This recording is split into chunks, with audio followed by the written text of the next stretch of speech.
So, good afternoon, everybody. It's lovely to see you all, and I know we're all missing each other.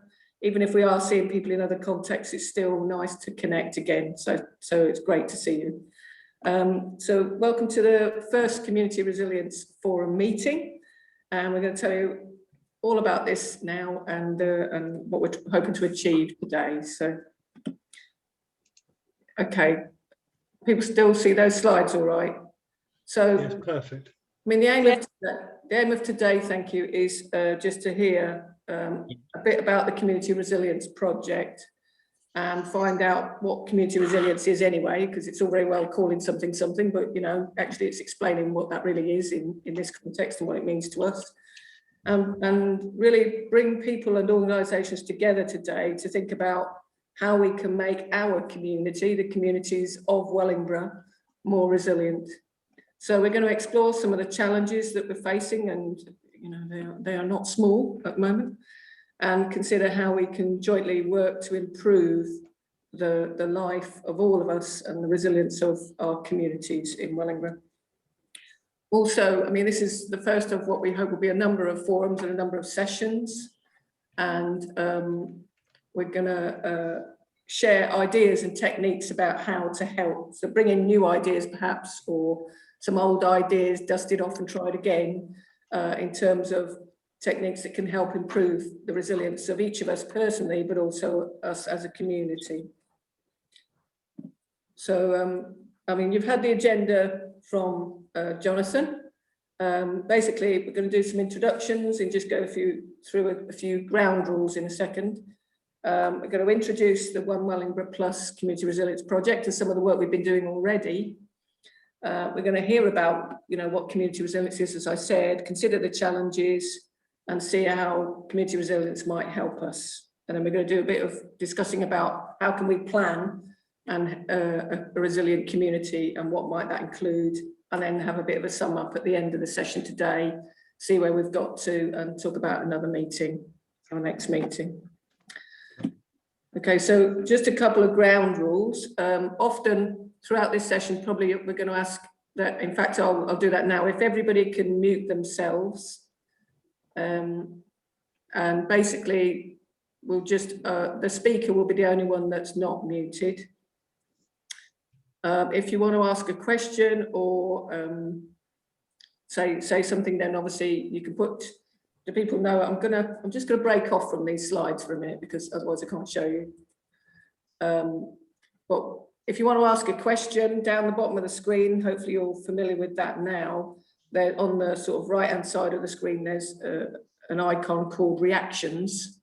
So you can put that up and then choose thumbs up, question, or, well, where's the question? Raise a hand, and there's other reactions that you can put up as well. And I see that they're expanding them, so that's nice. So if you want to, you can either raise your hand with the icon, or you know, yourself. Can I just say that if you raise your hand will stay up until you lower your hand. If you use any of the other icons, they'll just disappear after a few seconds. So if you do want to sort of either stand there with your hand open, I'm monitoring the screens, but you can also use that button and it does the same thing and saves you a little bit of arm ache. One more thing before Marion carries on.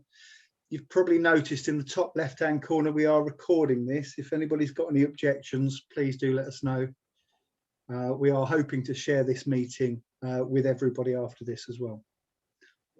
So is there anybody, does anybody not want to be recorded?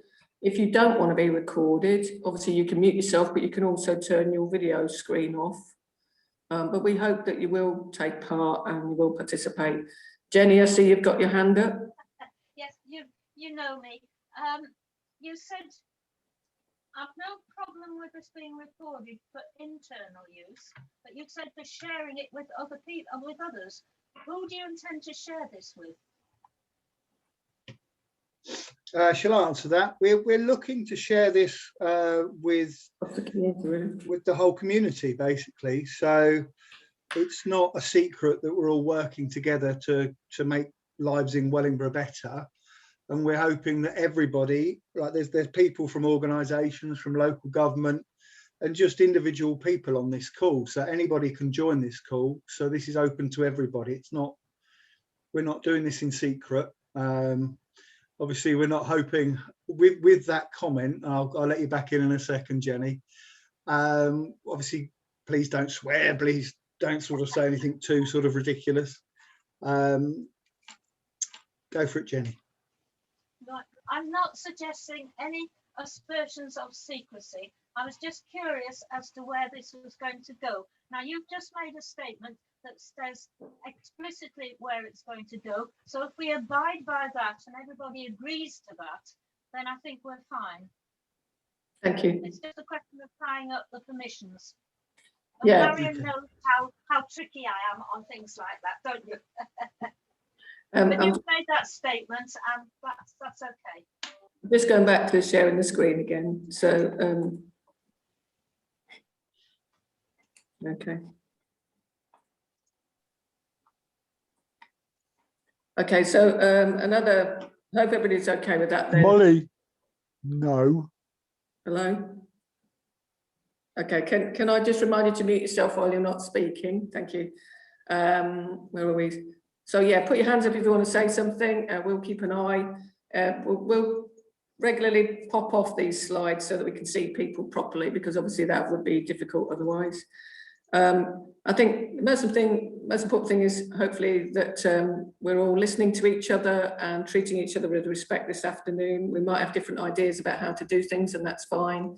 We're really just trying to come together and do the best for each other and for our community.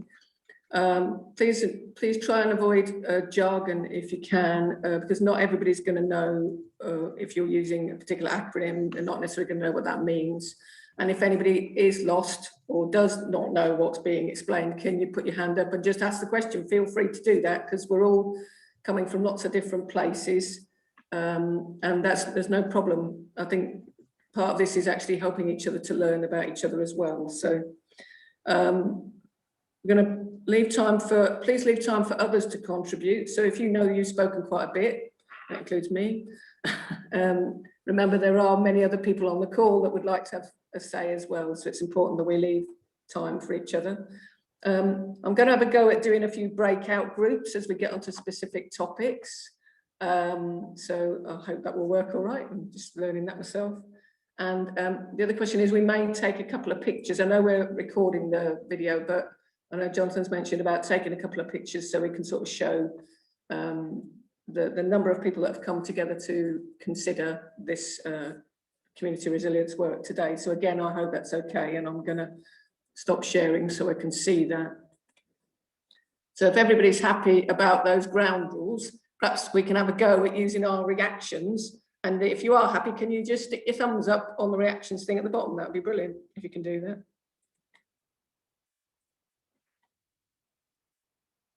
Are you happy, Gary? Yeah. Anybody else? John Eakins, you all right? Suzanne and Sky? Trina? I haven't got reactions. Oh, well, never mind. But just put Thank you very much. put your thumb up. Put your thumb up. There's a button on the bottom with a smiley face, Jenny. Just click on that and it gives you all the options. No smiley faces. Okay, well, if you haven't got one of those, you could just use your own hands if you can, and that's just do your own thumbs up. But thank you very much. It's the right way around. Yes, okay. Yeah, well, thank you very much. Thank you. Okay, so I'm going to go back to the slides and pass over. Have we got everybody in now, Jonathan, do you think? Yeah, I think everybody's here. We did have, 26 register, so 23 is pretty good out of 26. Actually, 25, one gave an apology. So the only person that's missing is Richard from that 25 that I can think of. Okay, well, whilst you're speaking, I might just have a word with him and see if I can. I've just sent another message to him, don't worry. Okay, no problem. Right, so I'll put the slides back up. Does anybody else want to say anything before we get started? We're just going to do a few introductions now. Wendy, you've got your hand up, haven't you? I think Wendy's just asked me a question about using the chat facility. I'm just replying to her now. Is that what you're going to say, Wendy? Yeah. Yeah, if you wanted to ask a question, do use the chat facility as well as monitoring everybody's faces and thumbs up and everything else. So we'll be looking at the chat all the time as well, Yeah. to give Marion that bit of Yeah. space. That's easier if a few people are speaking at the same time, you know, so you don't miss the opportunity. Just whilst you're using that, do be aware that everybody can see that question. Well, it depends who you address it to. You can choose who to address it to. Oh, okay, cool. Well done. You know more than me already, Wendy. So I'll just go back on the thing. We'll just do a few introductions then. And just, in fact, I won't go on there. I'll just use this. It's nice and easy. Who would like to go first? We're just going to do a little introduction of no more than a minute each, which would be really good. If you can just say your name, where you actually live, if you're attached to a particular group, what that is, and there was something else I was going to ask. What you want to get out of today's session. What would you like to get from today's session? So to start us all off, my name's Marion Turner-Hawes. I live in Wellingborough, and I am the manager of the Victoria Centre here in Wellingborough. And what I'd like to get out of the session is, I've been really looking forward to this session, really. It's taken us a while to get this done, but I'm hoping that we can really find some connection and a good group of us work together to see how we can really help and reach across the whole of our community and provide a network of support that we all really, really need. So that's what I'm hoping to get, some really positive connections with yourselves out of it. Can I pass the ball to Annette, please, if you can share? Thank you. Hi, yes, Annette Bridgeford. I'm Public Governor for Kettering General Hospital, Wellingborough constituency. And I'm not sure how I can fit in, but I do know that there's a big lack of communication between the public and the hospital, and there's still a fear there about attending the hospital. And I'd like to somehow get that message across, that it's open and it's safe. And any news that does come from the hospital, I need a forum maybe to get that across.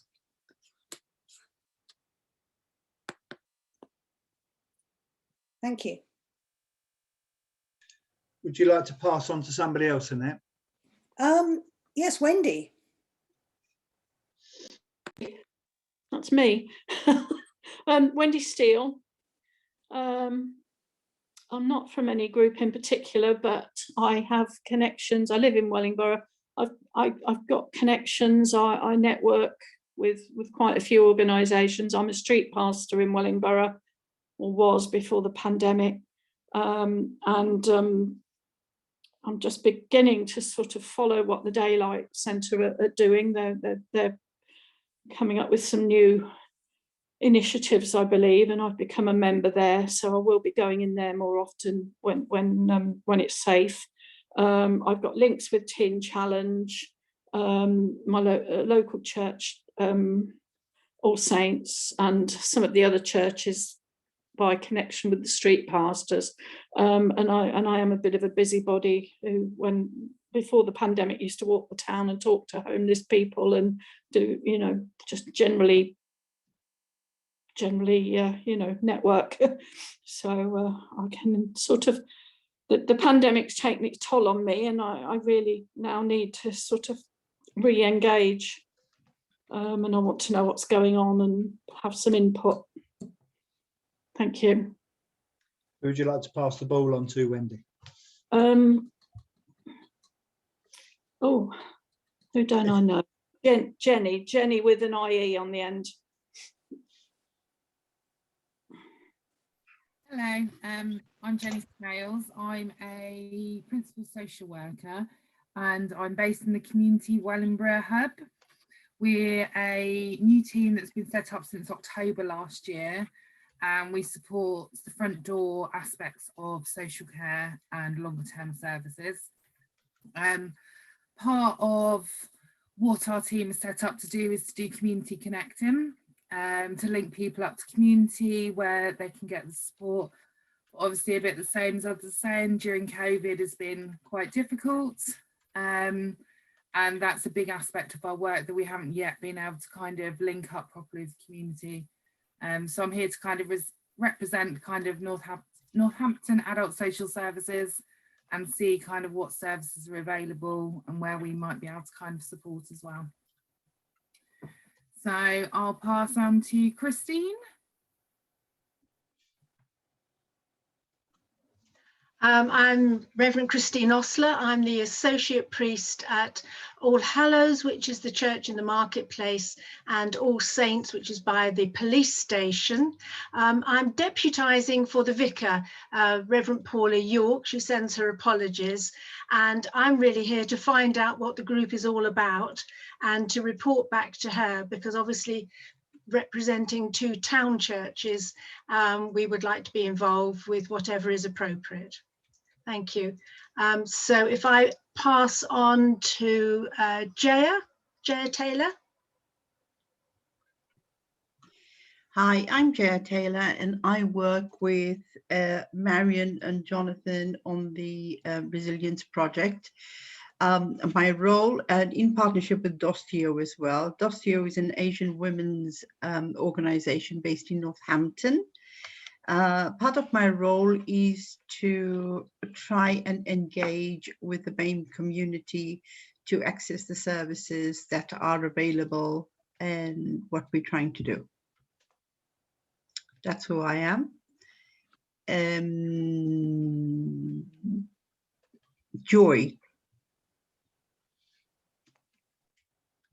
Hello, I'm Joy Kane, and like Christine, I'm deputising for our vicar. This time it's the Reverend Ben Lewis from St Mark's in Wellingborough. I live in Wellingborough and I'm the lay pastoral minister at St Mark's. That's a licensed voluntary role within the Church of England. I'm here to learn what the group is about so that I can report back to the PCC and find out how we can forge more links with the community that's surrounding our church. Thank you. I will pass on to Myrtle. Thank you, Joy. Hello, it's Merle. It's not Myrtle. I know it's a Y and it always confuses people. Thank you.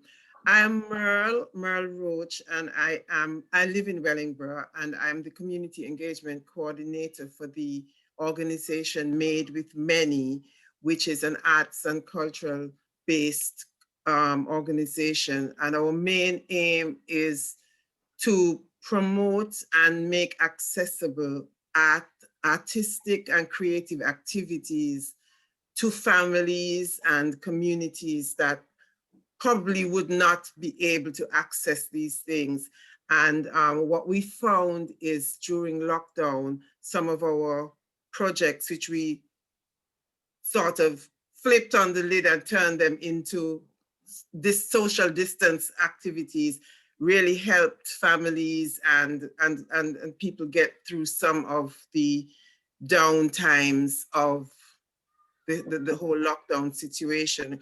We were able to create networks with other organizations, and I think the Resilience Forum is one such way that we can build on what we've started and maybe make some more, networks and make some more communications as we go through and start to look at coming out of lockdown and how we can make art activities, which is so good for the well-being of people, more accessible to different communities.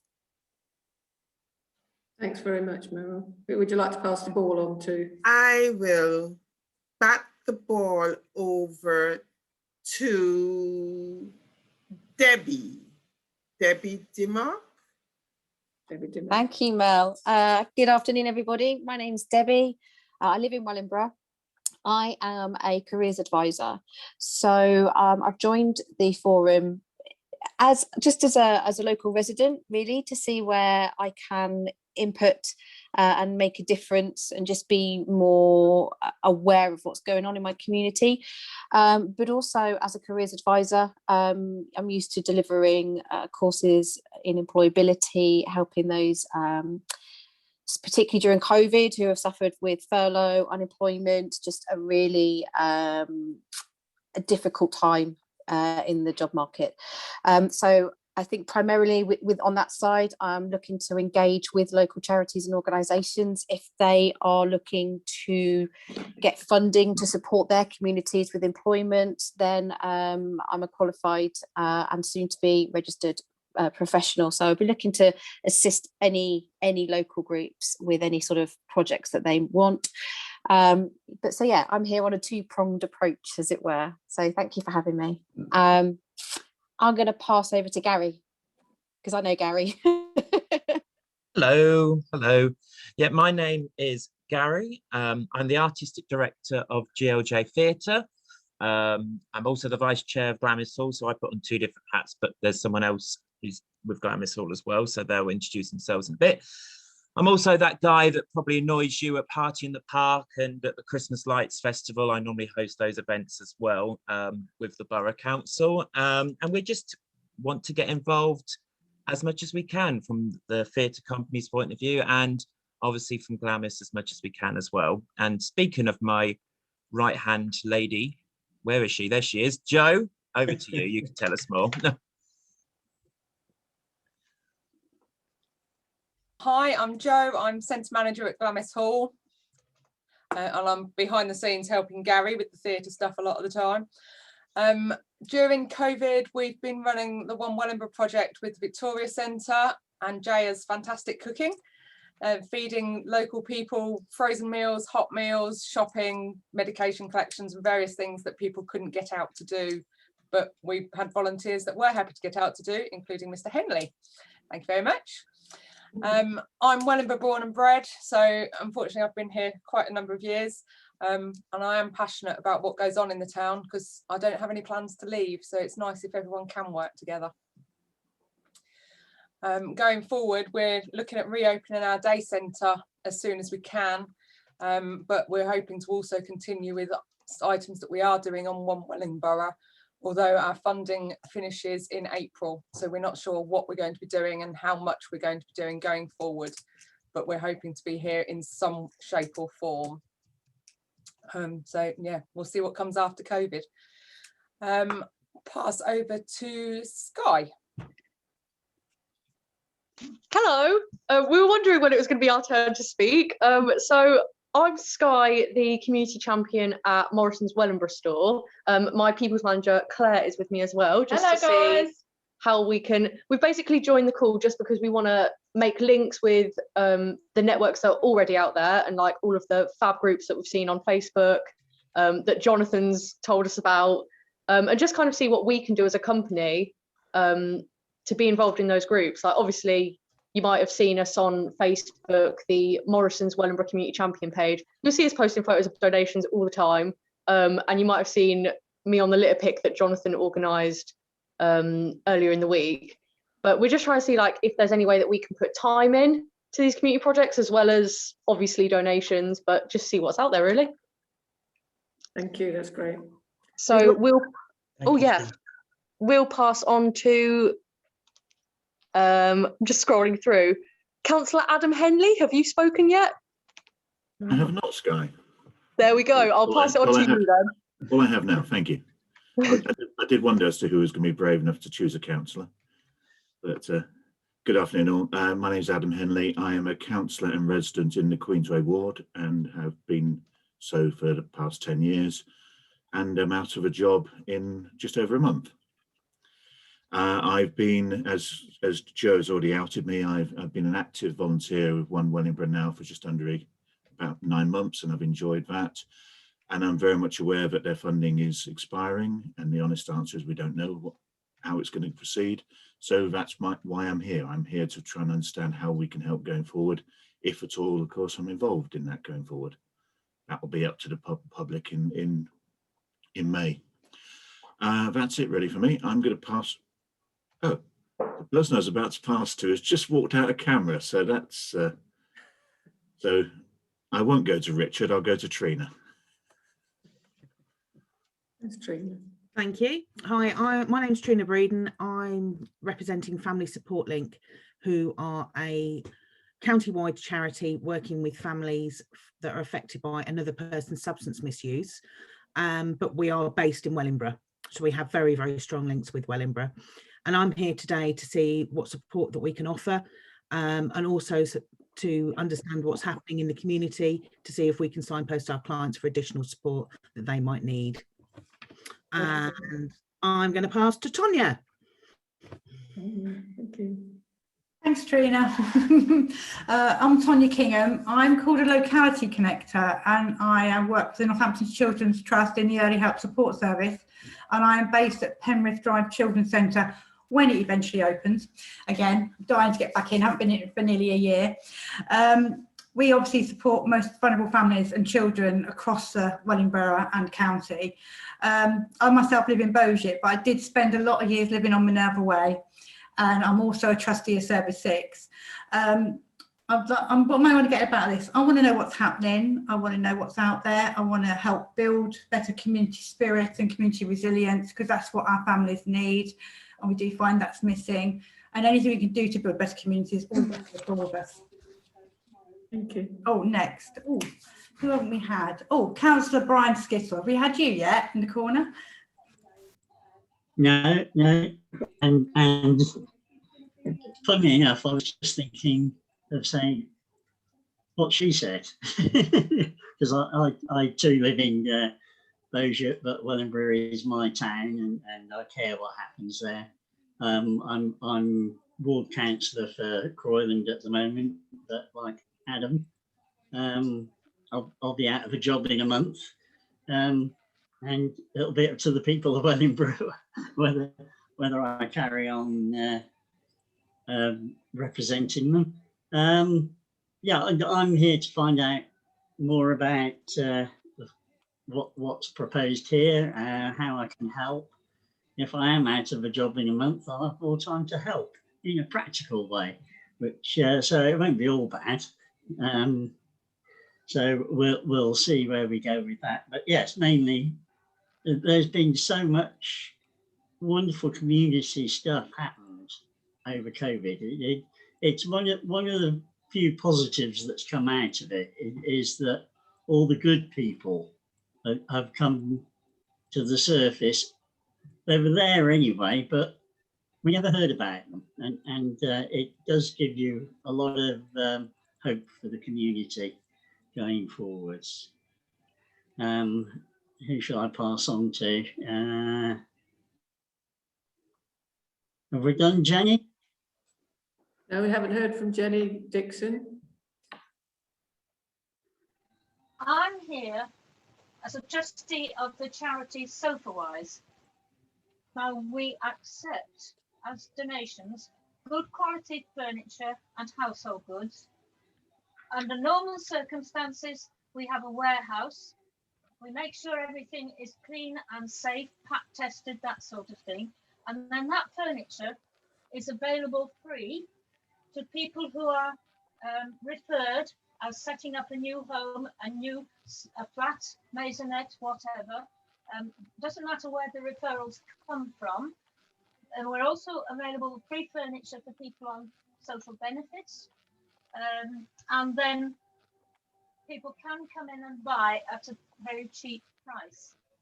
Unfortunately, COVID meant we had to stop our collection service, going into houses and collecting the furniture. And of course, our lease happened to run out at the same time. So we now have no warehouse. The charity is still active.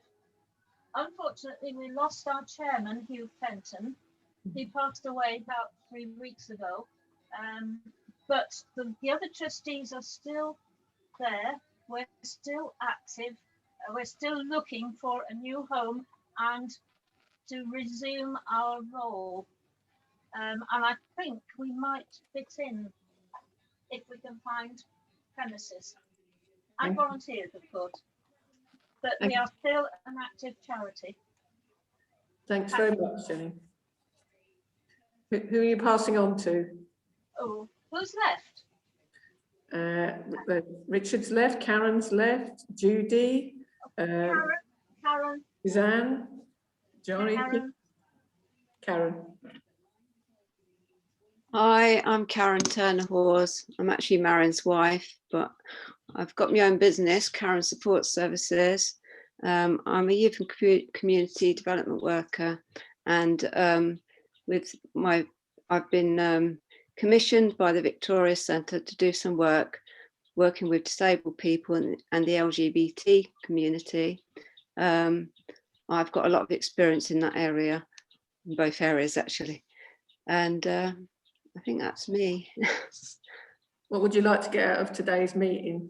Let's see what everyone else is doing, and also people, if you know any disabled people that need a bit of support at the moment or want to join in. We've got a really good self-help support group that's going really well. So if other people want to join that, or you know people that would benefit from that, yeah, it's to share that information too. Thank you. Who are you going to pass the ball to, Karen? Or Judy. Judy. Are you there, Judy? You're a bit frozen. Yeah, so I found the unmute now. Yes, hi, I'm Judy Sumner. I live in Great Doddington, the Wellingborough Eco Group, so the Welly Wombles now. And really, I'm just here to going on locally and see if there's anything good. So that's it really. So I'll pass on some. There we go. Marion, can you pass on to someone, because I can't actually see everyone on my screen. I can only see a few people at a time. I'll pass on to Richard. Hello, I'm Richard. I'm the acting chair of the Victoria Centre. Can you hear me? No. And I've been involved with the place since about 1979 or something incredible. And I was exhumed to be put in as acting chair the year before last. And I've been sort of quite in awe of the good work which has been going on, and I want to sort of work out with Marion and the other people who are involved in the Victoria Centre where we can take the stage 2 of all of this with the work of what Jonathan's putting in and the rest of our teams as COVID changes. So I'm all ears. Thank you. Thank you. Who are you going to pass the ball on to, Richard? Well, you're assuming that my capacity to remember who's not been done is there, which it isn't. Is Paul Cross there, I think, yet? Paul hasn't spoken yet, no. Go on, Paul. Okay, yeah. Hi, everybody. Good afternoon. Just to say, I'm going to have to shoot off at 3. It's taken until now to do introduction, so I'm not going to take up any much more time. Yeah, Paul Crofts. I suppose I'm here representing Northamptonshire Rights and Equality Council, although I wear a number of local hats specific to Wellingborough, in terms of administering a number of Facebook groups, Wellingborough Health, Queensway Medical Centre patient group, and also I'm involved in. I'm kind of well connected, fingers in all sorts of pies. So I'm here to help in any way I can, support initiatives, and I wish the group well. Thank you very much. Thank you, Paul. Now, Suzanne, is there anybody else here? I know Suzanne's put a message up for us. John Aikens hasn't gone yet. John, yeah. John, do you want to introduce yourself? Sorry. You've been waiting a long time, I know. Well, I've been having a problem with the audio, so we've had to reboot the audio. Anyway, yeah, hi, I'm Jonathan Eakins, but John Eakins because I get confused with John Hornet. How's that a thing? Wellingborough councillor and Northamptonshire County Council for my sins. I must admit, my passion is for helping people who have housing issues. That's one of the things I'm really good at, is sorting out people with housing issues. I'm a big advocate for social housing, affordable housing, to get people, you know, in somewhere to live properly. And I do have a few inns, shall we say, at Wellingborough Council, and I've worked quite hard with those people there, and also at Wellingborough Homes, or Greatwell Homes as it is now. I like helping out where I can, or helping at times giving things to Glamis Hall, because I think they do a fantastic job up there, mainly after they helped my father-in-law who had early stage Alzheimer's. Fantastic team up there, Joe and Ali. Unfortunately, my father-in-law only lasted a few months before he passed away after being up there. took us a long time to get up there, but that's just basically it. I'm just here to help people where I can and do as what I can. So that's just me in a nutshell. Thank you. Is there anybody else on screen? I know we've heard from Suzanne and I want to share what she said. Is there anybody else that we haven't heard from who's on screen? Well, nobody nominated me, believe it or not, which is a bit of a strange Jonathan, one, since I invited everybody to here, but there we go. Yeah. Do you want to say what Suzanne's got to say first? Yeah, I'll just read out what Suzanne's sharing. Hang on a minute. Yeah, so Suzanne is saying that she's listening from work, so she's unable to join in at the moment. However, her name's Suzanne. She lives in Wellingborough all her life. She started volunteering with the Wellingborough homeless shelter in 2019, and she's also on the committee of the Wellingborough Eco Group. And since COVID, she's been making welfare calls as well for two gentlemen through the Support Northants network as well. So thanks very much for joining us, Suzanne. I hope you can hear us speaking to you too. And then finally, last but not by no means least, Jonathan. Well, there's a build-up. I'm Jonathan Hornet. I'm the person who send out all your invites, you lucky people. I'm working for the Victoria Centre to help deliver the community resilience project that is One Wellingborough Plus. You might be able to see with my fabulous notice board that there's quite a bit going on. Not that I've put myself in the right place there. I'm also secretary for the Wellingborough Eco Group, and we have numerous groups doing all sorts of wonderful things around the town, plus another two members on this call. So thank you everybody for joining, and thank you for the partners also for joining and supporting us. Okay, is there anybody we haven't heard from that would be very upset if we haven't heard from you? I think one of the things of today, I mean, I know it's not wieldy necessarily Zoom, but at least we're all able to get together and we're doing our best. We're being resilient with this particular activity. Yeah, so it's just brilliant you've all been able to come along. So I'm just going to get started. We've got a few questions for you this afternoon, as well as we really want to hear what you've got to share. I just want to make the point as well that this Community Resilience Forum we're talking about isn't just about Wellingborough Town itself, it's also about the whole borough of Wellingborough. So we're very keen to invite further people from the villages and the communities around the town of Wellingborough to come and take part. So there's some brilliant work going on across the whole communities, all communities of Wellingborough, in terms of how people are reaching out to help each other, whether they've been doing it in their work or whether they've been doing it as a volunteer or just a community person trying to help other people in the same street. You know, it'd be really good to be able to draw more people in. Whilst Marion's fixing technology, we are missing somebody who said out of the 25 people we were expecting, only one person hasn't managed to get through. That was Valerie Anslow, who does various things as well as being a councillor in the town. So I'll keep her updated about what we're talking about. We've had a couple of apologies as well. I think Marion's ready now, so I'll shush. Thank you very much. Okay, so let's get started. So, and then I know Jonathan's shushing, but this is actually for him to talk about. So I'll ask Jonathan to tell us a bit more about the Community Resilience Project that started, just a little bit about that before we actually talk about what community resilience actually is. So how have we come to be here today? One Wellingborough Plus is a project that was organised, set up by a few of us, led by the Victoria Centre and Marion. Includes some partners, some really good people, including Jaya from Dossio. We've got Gary from Jaya Jai Taylor, Karen from Karen Support Services, and of course ourselves, myself, Suzanne and Judy on the call here from Wellingborough Eco Group.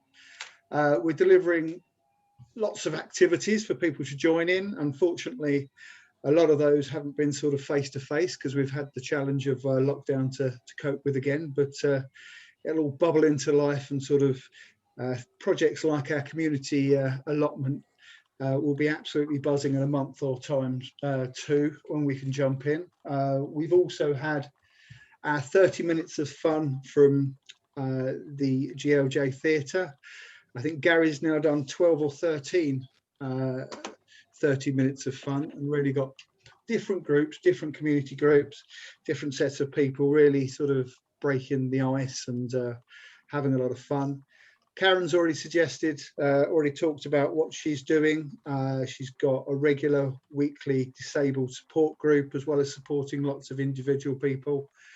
And like I say, on top of that, we've got Dostio that's trying to get everybody involved. So they're doing a lot of personal support to a lot of BAME communities, not just BAME, the Eastern European communities as well, that are obviously, when we're all locked in, it's got to be twice as difficult if you don't necessarily speak English to try and get support. So Dostio are really connecting with a lot of people and getting a lot of people the support that they deserve.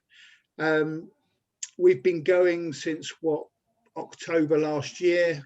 I took this role on just before Christmas, and I think sort of since January we've really put an awful lot of things on for people. So that isn't stopping. There's plenty more planned if you wanted to join in. We have a Facebook page, we have a Facebook group. Just have a look for One Wellingborough Plus on Facebook. We've also got a blog at onewellingborough+.wordpress.com, which has lots and lots of updates and stories for you to have a look at. I'll hand you back to Marion. Thank you. And just to remind Jonathan, he's been making all these posters. Also, there's set up a community allotment and various other things. So there's lots going on to join in with. And okay, so in what we've been doing, you know, in the Community Resilience Project, we identified kind of 3 main parts to that. And one is about how do we help people feel heard at this time, but also how do we as people and groups and organisations play a role in leading how we meet the challenges that we're all facing at the moment. So that's a big part of our project, and that's why we've decided to create this Community Resilience Forum, because it is about reaching across all the people and communities of Wellingborough. You know, it isn't always about leaving, no disrespect to our councillors on the call, it's not always about leaving this to local government or to the government itself. What can we do as citizens and as communities? So how can we jointly lead in meeting our needs? And clearly a lot of people have been taking action to do that in the last year, but not just the last year, they've been doing it for a number of years. We've also, as part of the project, we've got those community resilience activities. So they're the sorts of things that Jonathan was just talking about, things that, you know, how do we make ourselves more resilient as people and as communities? And a big part of it is about inclusion, because we can talk about a lot about voice and being heard and leadership and stuff, but if we don't make steps and take measures, or the other way around, to make sure that everybody can be heard and everybody has a voice, and also that we can make sure all people in our communities are included in the solutions that we create, then we just create more separation in our communities and more division and perhaps even more inequality. So how can we help all of us to take part in this kind of action when it comes to meeting our own needs and working as a group of people to do that? So they're the sorts of things we've been thinking about in terms of the project that we're doing. But so, I mean, and that's why the Community Resilience Forum, really, you know, how can we're going through unprecedented times. Nothing really has happened to the nation like this, really, since the Second World War. There's been a lot of challenges since the Second World War, but the impact on our life has been phenomenal, and you don't need me to say that. But how can we, the residents, the citizens, the workers, the business owners of Wellingborough and the whole borough actually come together and help? Because we can see how difficult it's been in the last year, but also many of us can see the difficulties that are coming down the track in the next year. So how can we help that? And the forum is probably a platform, could be a platform to help us to do that, to share ideas, just to make sure we even know about each other and the work that we're doing, as well as taking opportunities to kind of work together and to see, you know, because we know each other. And I hope you don't mind that we took a few minutes to help everybody say who they were. But for me, this is all a community is people that know each other. And, you know, once you know each other, you can be friends. And when you're with friends, you can do anything together. So the more we know each other, the better. And I think this is what the forum is going to enable, is a way that we can work together on a minimum level, just know what we're doing each other and sharing and make sure we're not duplicating. but on a bigger level is to do much more, to help more people take part and hopefully put across a broader range of support across our communities and help us all to step forward and contribute and maybe lead more. I mean, you know, I'll be honest with you, as a resident in Wellingborough, I haven't felt the leadership in local government that I would like to have felt over many years now. And I think we really as citizens need to step up to do more to help each other. And we don't have to leave it to others, we can empower ourselves. And that's not to decry anything that anyone else is doing, but obviously if we add to what they're doing, it's even better for everyone. So the forum is a chance to perhaps do all of those sorts of things, but we won't be able to do all of them this afternoon. But going forward, you know, this is not just a one-off meeting, this is a start, really. So, I mean, I wrote this thing about 10 years ago. Karen and I and a number of other friends created a network to support disabled people because Karen's disabled and we have lots of disabled friends. And but at that time, this was true, and it's even more true now. You know, doing stuff together, basically. The challenges we're all faced now are so fundamental that they're too big for any of us to solve. So it's not about anybody doing it right or wrong. How can we work together? The answers will come by us working together as equals to tackle these problems in new ways, with respect, humility and compassion for each other and for each other's lives. And I think that's probably more true now than at any other time. And it's, for me, a bit of a clarion call. How can we all reach inside and see how we help each other in these unprecedented and incredibly difficult times for all of us? So just moving on then. So what does community resilience actually mean? Now I'm going to just shut up this slide and listen here for a minute. What is community resilience to you? What is it? What does it mean? Because it's one of those. A few years ago, I hadn't heard the word resilience for years, but now we hear it every week. So what does it mean, do you think? Anybody got any thoughts on that?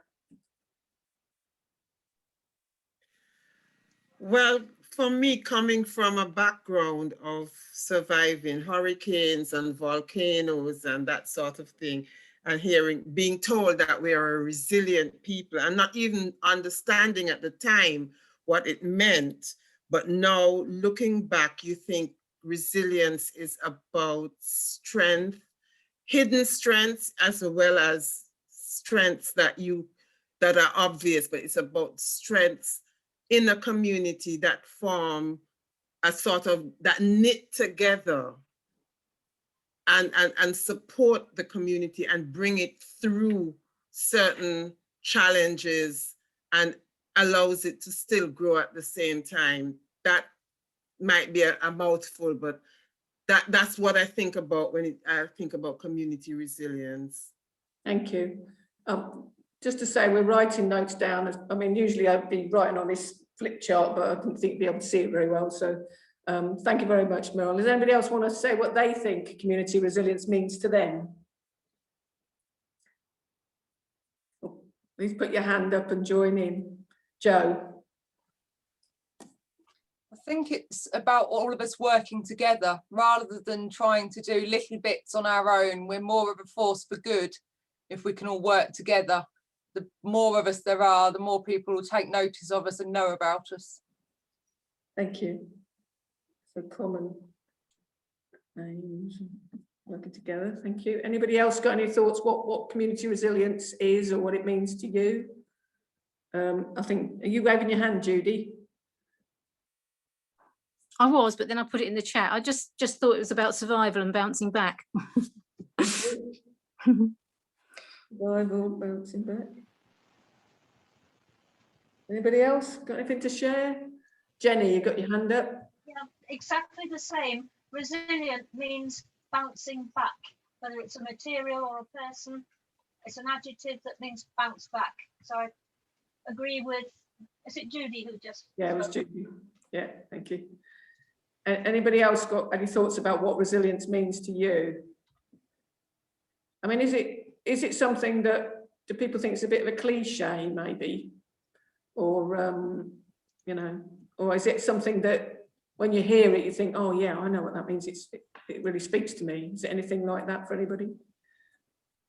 Oh, but people are putting their hands up. Wow, that's a lot Brian, of hands. Crikey. Brian Skittrell, do you want to say something? Yeah, I think what people have said so far sums it up perfectly for me. It is about people getting together to get everything back on track. Yeah, people coming together. And Wendy, did you want to say anything? Well, speaking from personal experience recently through the pandemic, I'm finding it's more about survival until you've got the energy to bounce. Well, I don't think I've got the energy to bounce back. I think it's more like crawl back. But I think the community part of it is going to very much be hoping is going to be part of that. And I don't know, you might get a bounce out of me sometime, but not just yet. Thank you. Thanks, Wendy. And Jonathan? I've completely lost my train of thought now after seeing Wendy crawling back. It is about recognising that we've got a community. I think that's the first stage, is that a lot of people are so tied up with what they're doing or what their particular organisation or business is doing, which is why I sort of applaud everybody on the call, because we've all sort of taken the time to see that there is a community. And also sort of recognise that that community is in dire straits of needing support, and we're here to help everybody. So I'm really pleased that everybody's here. Thank you. Anybody else want to share anything about what Jenny has moved around the screen now? Where's she gone? Yeah. I'm here. Just from my kind of viewpoint of how resilience can be very individual to the person.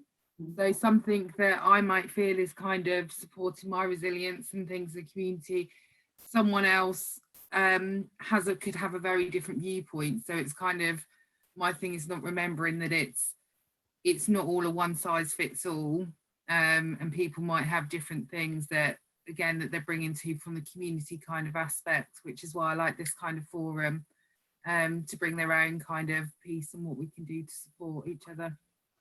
I think that's a really important point, because there's a couple of things I wanted to share about what I think resilience can be. It's also, for me, I can't have a sentence with resilience in and not also talk about sustainability, you know, because if one part of, I think, for us individually being resilient is also how we can sustain ourselves in our lives and in our communities. And if we can, if we've got ways of helping and sharing and supporting each other, then that makes life more sustainable for each of us. Now you've moved off, you've gone again, but I think another part of sustainability is diversity, you know, and if we really want to, I see your hand, Sky, if we really want to enable community resilience, it's also accepting that we are a very diverse community with lots of different people, lots of different interests and lots of different backgrounds. So how can we have a net that holds all of us, regardless of who we are? So Sky, what did you want to share? Just coming off from what you said about having to be sustainable, I think it's really important that resilience isn't just used as a buzzword. And I feel that, like you just said, you hear it every week now, and people use it as sort of this thing like, oh, we're going to bounce back, we're going to come back. But we need to make sure, like again, that you've just said, that resilience is sustainable and that is things that we can carry on. So I think through this meeting and like having us all link up and getting that network together is so important for us to continue and keep these valuable connections within our community. So just really have to be on this call. Thank you very much, Sky. I wanted to ask, do you think there are particular ingredients that would would make up a resilient community? Because as Sky was just saying, it is a phrase that's used a lot. Resilience is a phrase that's used a lot, and it has become a bit of a buzzword, or sometimes even a cliche. So what does it mean to us? What sort of ingredients would we have if we had a resilient community? Has anybody got any thoughts of the sort of ingredients that would be in our society if we had a resilient community? I see you got your hand up, Wendy. Do you want to share? People with different skills. I think, you know, the fact that we've got quite a mix here is a good thing. You know, variety of skills. So I'll just come back. So share. So So a good ingredient, an ingredient of a resilient community is that people have got a lot of skills and that we're aware that they've got a lot of skills. So sort of aware of the skills in the community. Anything else? Sky, you got your hand up again? Just to say, like, as well as like various skills and backgrounds, it's like understanding that as well as all the differences, we've all got that shared value in common. So we all want the community to come together. We all want that resilience to be a continuous motion. So just knowing that we're all sharing, yeah, we're playing our part. We're not just jumping on a bandwagon, and we are ultimately all in here for the same reason. So that's really important, the whole thing of what we've got in common as well as the differences between us. And that, as you're saying, that I think you were touching on there about actually contributing as well. You know, maybe a resilient community is where people can contribute in a safe way, but also in a sustainable way. So contributing. Adam, do you want to say anything? Yeah, volunteers and people who have time, because let's be honest, without the people who are actually going to put some time in, put the effort in, you're not going to get the cake to bake. So it's all very well. For example, if you look at One Wellingborough, for example, it's set up greatly, but without anyone actually going to the doorstep, then it wouldn't have actually delivered anything. Yeah. So and I know that they're worth their weight in gold, which is why we can't pay them. But it's a key. It is a very key ingredient for me. Thank you. Did you Brian? Have oh, sorry. Brian Skittrell. And I think it's about keeping the sense of community and keeping talking to each other, so that when there is something that needs a community response, everybody's still connected and ready to contribute. So probably the recognition that we are a community, that we're not just 75,000 individuals living in the borough of Wellingborough, but we're actually a community of people. So a resilient community is one which actually recognises there are lots of, we are one community, but we're also lots of different communities within that. So, and that we're valuing that connection of being together. Yeah. I think we've got Wendy who's got her hand up next. Wendy?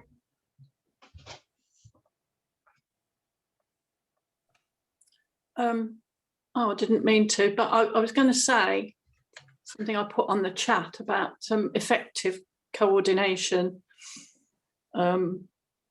because there's been a lot of good stuff going on out there, but I think there's been a lot of groups treading on others' toes, not knowing who's doing what and where and when and how. So I think the more inclusive this can be of you know, current good groups that are doing bits, the better.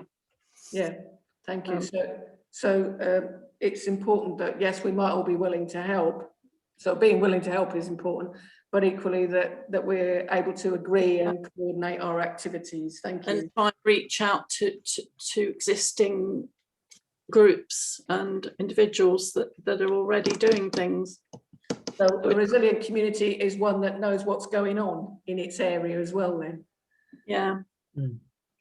Existing group. John Eakins, you got your hand up? Yeah, I think just going on what everyone else is saying there is that we have to think that Wellingborough is a great town, and the borough and the people around it and the villages. And we are a community. You know, it is a community. It's now getting sort of mixed now with different cultures and different people coming in. It doesn't change. It doesn't change that people in this area are still great and they do whatever they want to do to help people. What we must do going forward is each person must, or each group must have an actual thing, a target what to do. And what we can't do is cross over. Can't have more than people, because you'd just be wasting time to get more than one group doing the same thing. So we have to be very careful about what we do there, is make sure that we're not treading on other toes and duplicating efforts, because in the way we waste more time that way. So just, if we can get it sorted, each group do certain things, no duplication, we'll go forward and work to our strengths. There's a good mix of people on here now who've got different strengths, different skill sets, and that's what we must utilise as well and take on board. And don't be afraid to sort of like say, well, I can't really do that. Can somebody else pick that one up? That's another good thing to do. Don't be afraid to say no, but ask if somebody else can pick it up, rather than say yes and then struggle to finish it and complete whatever it's going to be. So yeah, so going forward. But unfortunately, I've got to go now. Somebody wants to lock up the building I'm in. So I'll catch up with John afterwards. And can we have a copy of those slides, Marion? Yeah, of course, yes. Yeah, and the notes as well. Yeah, thanks very much, John. Catch up with Jonathan later. So thanks a lot. I'll talk to you again soon. Thanks for joining. Thanks, Jonathan. See you later. Bye. So just to recap then, obviously John was saying then about a community plays to its strengths, knows what's going on, a resilient community knows what's going on in that community, tries to avoid duplication, but at the end of the day, we are, as I say, 75,000 different people, and there's lots of different groups doing lots of things. So I think sometimes of like a mosaic, you know, maybe a resilient community is a beautiful tapestry or a mosaic of different people and cultures and ideas and thoughts and activities, but it's learning how to be together with itself. But is there some elements that could support a resilient community? Are there some things, some ingredients that could really support us to be resilient in our communities? Has anybody got any thoughts on that, Jonathan? One thing that I'm surprised somebody hasn't thought of yet is that inclusion is obviously key to all of this, making sure that everybody is included, whatever job you do, whatever sort of nationality you are, whether you're disabled, giving everybody the opportunity to contribute. I think that's probably sort of one of the most key things to sort of note. I think for myself, it's also thinking about, I think it's important that people feel heard. For me, it feels quite important to be heard. But I think it's important for all of us to be heard. And do we feel heard at the moment? Are we feeling heard in our communities? We might feel heard in our households or our street perhaps, but are we really feeling heard in our communities? And because if we're not feeling heard, maybe the community is losing out because it's not hearing lots of different ideas and not really valuing those different ideas. The other thing is about business. You know, we can talk about the voluntary sector, we can talk about ourselves as individuals, but would a resilient community be one which embraces the different organisations and businesses in the area, in which those organisations don't feel separate from that community, but feel a part of that community? And also because, I mean, we've seen writ large in the last year how COVID has massively impacted every single business as well as every single person.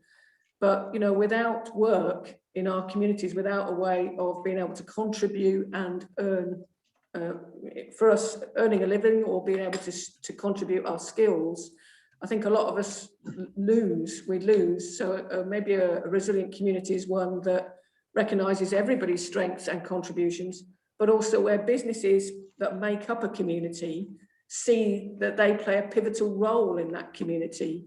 You know, you only need one employer to be severely impacted in Wellingborough, for example, for having to have a massive impact on many residents within the town. So I've been to lots of meetings over the years, and it's often not mentioned how much the importance of people and businesses feeling a connection in community that can help with resilience. So I was going to ask, sorry, before you carry on, does Wendy want to say anything again, or has she left her hand up? I noticed the dog. You can show us your dog. Go on, let's all say hello to your dog whilst we've got that. Where have you gone? It's going to get a treat. I was private messaged this moment, so you're on mute, Wendy. That wasn't why the hand was up. That was a mistake. My right hand man. He comes everywhere with me. and he's a support, and all the homeless clients love him. So he's a vital part of the community. Thank you. And then maybe that's another thing, is actually that is a point. Yeah, a resilient community is one that's able to be part and connected to nature and connected to all other beings in nature that we're connected to. Because how does it make your heart sing when you can nature, or you've with you? I mean, quite a few homeless people have got dogs, and it's been a problem because they can't take them into drop-in places. Some places won't let them in, and they can't struggle to get housed as well, and they won't be housed without the dog. So valuing animals and nature. I saw a second ago Sky had a hand up. Did you want to say something, Sky, about this? Yeah, so that was just going back to the fact that like businesses need to play their part in the community. Obviously, me and Claire are representing Morrison's, and I think that it's important that in terms of like working to our strengths, like obviously we're representing Morrison's, but like my background is in youth work, so being in a call with obviously lots of youth organisations, lots of family support organisations, I would really love to pair up and network with some of those organisations. And like in terms of duplicating efforts, like you said, like it is hard to not do that because there's so many of us. And I just wondered how we could go about sort of that whole thing of not treading on people's toes, but equally being able to play our part in things that we have an interest in that perhaps someone else is already doing. Like, is that something that we can do, or? Yeah. I think you've hit the nail on the head there, Sky. Is Claire actually hiding, by the way? I say she's not actually showing her little face yet. There you go. Hiya, Claire. Just for everybody, I also do work at Morrison's delivering their food as well, which is sort of, hi guys. That is important. I think we do need to kind of make sure that things aren't being done over and over again, because the danger with that is, of course, is that lots of things are being doing very well, but of course a lot of things we're missing out on because everybody's doing the popular stuff. So we just need to make sure that everything's being done. Joe, you got your hand up? Yes, Sky, just a random thought really. While we're all voluntary sector and charities and groups and organisations and things, would it be worth the local big businesses that have got community champions, all of you community champions working together as well? So you, Wincanton, Co-op, Bookers, all on Budgeons up on Park Farm. Yeah, so we do that as a company, as in like, so round here we already link in with Kettering, Corby, Northampton, Burton Latimer Distribution. But yeah, it's definitely something we can look at actually in the community from a retail sector. What does that look like to actually bring a bigger resource to the community? Definitely. Yeah, 'cause I know Tesco's and Bookers all have community champions as well, so I just wondered it might be worth you all getting together to see how you can help your communities, rather than all of you trying to do exactly the same thing at different times. Maybe coordinate that support. Yeah, it's a good shout. Any more thoughts on this? There's something I wanted to share, but has anybody else wanted to say any more about what a resilient community actually looks and feels like? So I know there's a few people. Tonya. I'm just going to say it needs to be adaptable as well, because we don't know what's around the corner. We've just all adapted to the new pandemic, and it's hopefully going to be over, and we're going to have a new way of thinking, a new way of acting at some point in the future, and we need to be able to respond to that and what it looks like then and plan for the future as best we can. And I think that's very important to share that, actually, because we've all had to learn about being adaptable in this last year, and I know many organisations and businesses are doing exactly that. So Richard, you've got your hand up, or do you want to share anything? It's just a general thought about the number of people from the Eastern European communities. I'm not sure if we've got anybody represented here today at all. I think that's a vital. I mean, given we're in a post-Brexit world where a lot of Poles and Latvians and Romanians felt a bit insecure when the 1st of January came and actually the reality of Brexit bit. And some do express views about, well, how long can they be here for, and do they have a role to play in our community? And the answer is very much so, for the economy too. So there will be a part of the of our commonwealth of individuals to be brought in. I think generally in terms of the history of the Victoria Centre, where we've always done work, where in fact the council wasn't really doing work, particularly in the 1970s, was about welcoming new communities to the town. Because we are fairly fluid here. Wellingborough is now a town not of boot and shoe at all, but logistics more than anything else. Because of our geography, the accident of geography, because there are a lot of people who do come and go. And so welcoming those communities as and when they arrive is really important, mindful also too of the growth of Stanton's Cross. So, you know, there's a lot of work to be done, and you know, around the existing minorities who aren't represented at the moment here today, and about the new communities who are likely to follow. Okay, thank you very much, Richard. I'm just going to move on from those questions, and actually I think we've gathered together a lot of stuff around what a resilient community might look like. So it's one thing I'd like to add, I guess, and as it goes back to what Tonya was saying about adaptability, it's also a community that can cope with shock, you know, and if, again, we've had a massive shock, but it is whatever that is, whether it's the shock of the impacts of COVID, or we're about to have complete different changes around our local government at the same time. We've had Brexit land, and all of that is landing in communities. How do we help ourselves to do that? I think the support we've been delivering, or that Friends have been delivering through the One Wellingborough service, you know, a lot of us have been helping people over the years that have been economically challenged because of lots of different things going on, both the austerity and other issues in their lives.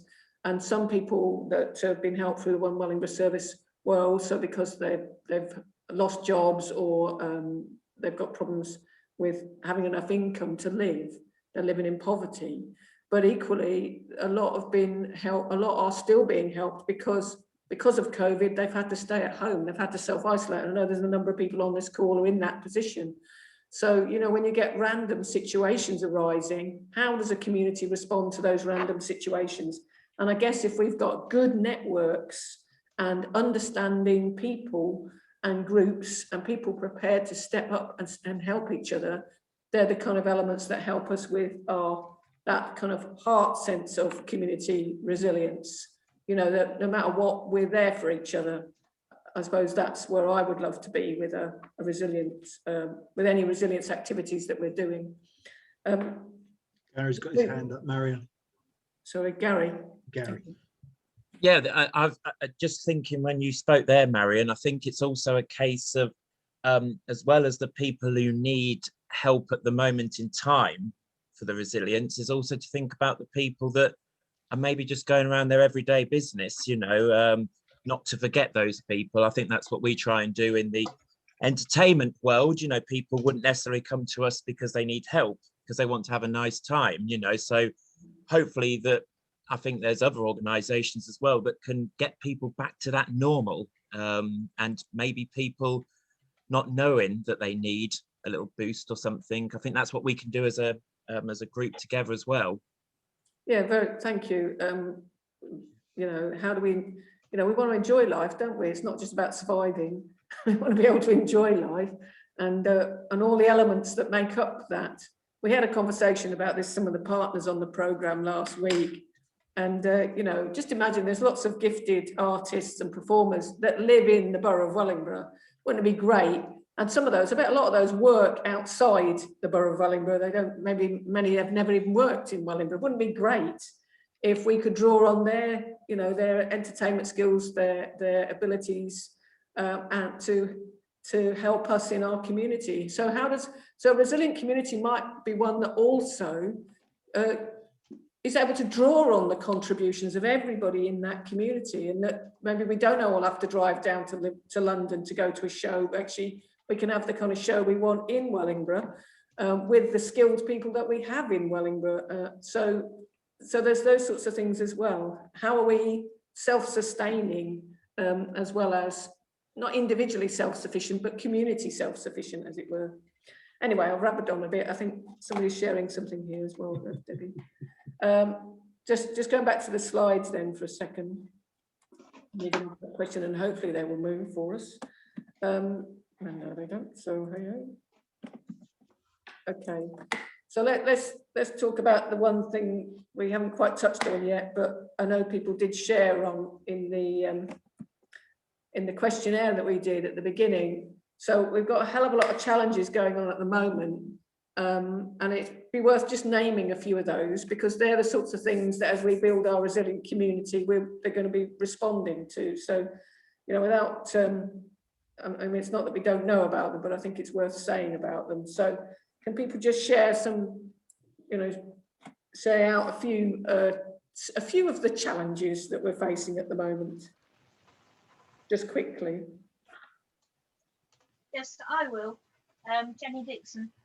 One of the big challenges is the disappearance of venues and places. For instance, with Superwise, we haven't got a warehouse, partly due to the fact our lease ran out, but partly due to the fact that before that, we couldn't operate because of COVID. We couldn't go into people's houses. And there's Victoria Centre can't operate as it usually would, because the actual building is more or less closed. And that is true. Churches, church halls, everywhere. The facilities are not there. How do we get them open after what will have been 15 months, 18 months closure to private to all the community buildings across the town? Thank you. So there's a big question mark about sustaining the amenities they actually have and the organisations that run them.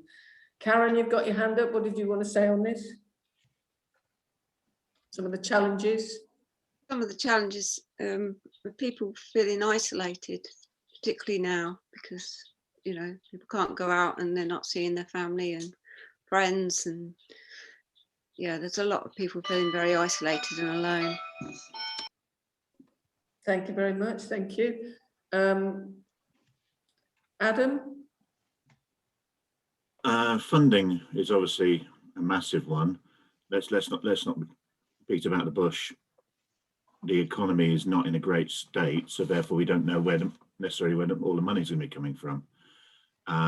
We have a situation of great flux in North Northamptonshire, where all the authorities have rolled over for one more year their grant funding, but that's it. So the reality is, at the moment, there's a lot of authority associations out there don't know how long they'll have money for. That's one item. The second item is people change habits. So I'm an active, what people may not know is I'm actually a field official for athletics. And we lost a lot of people. A lot of people weren't able to officiate last year because of COVID, because they were having to shield. And a lot of them are saying, I've actually quite enjoyed not having to officiate anymore. So the reality is we're not probably going to get those people back. So people, not everyone's in a different situation in terms of how they've handled the last 12 months.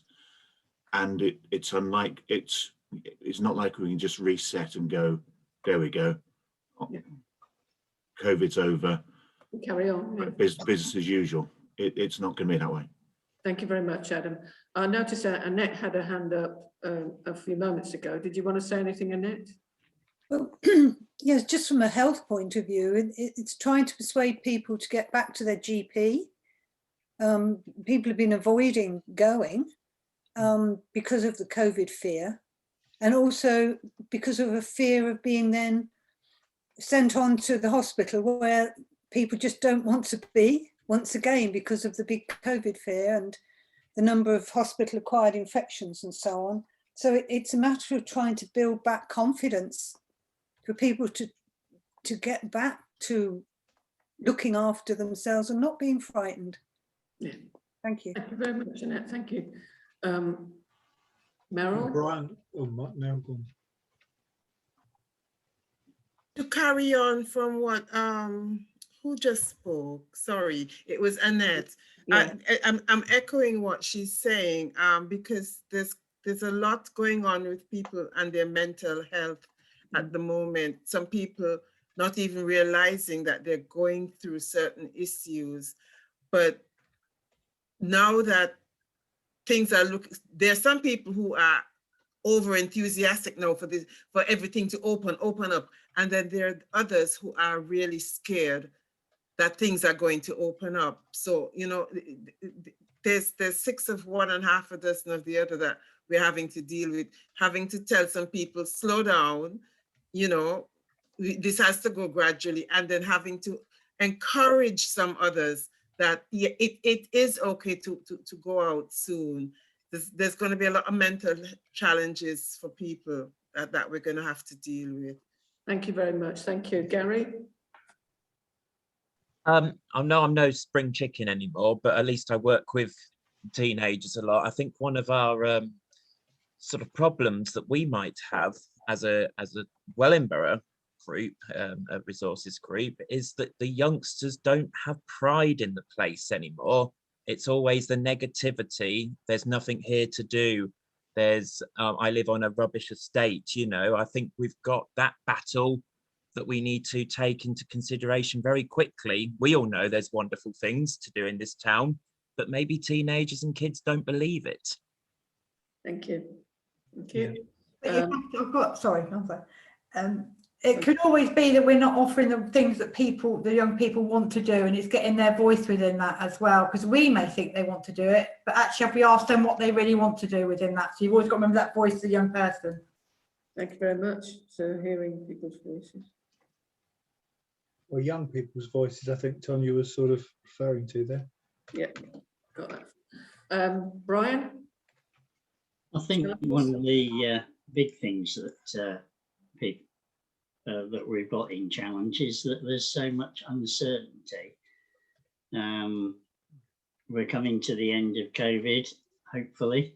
How many of the people on furlough are actually going to come back into a job that continues, and there's uncertainty everywhere, and that's very disturbing.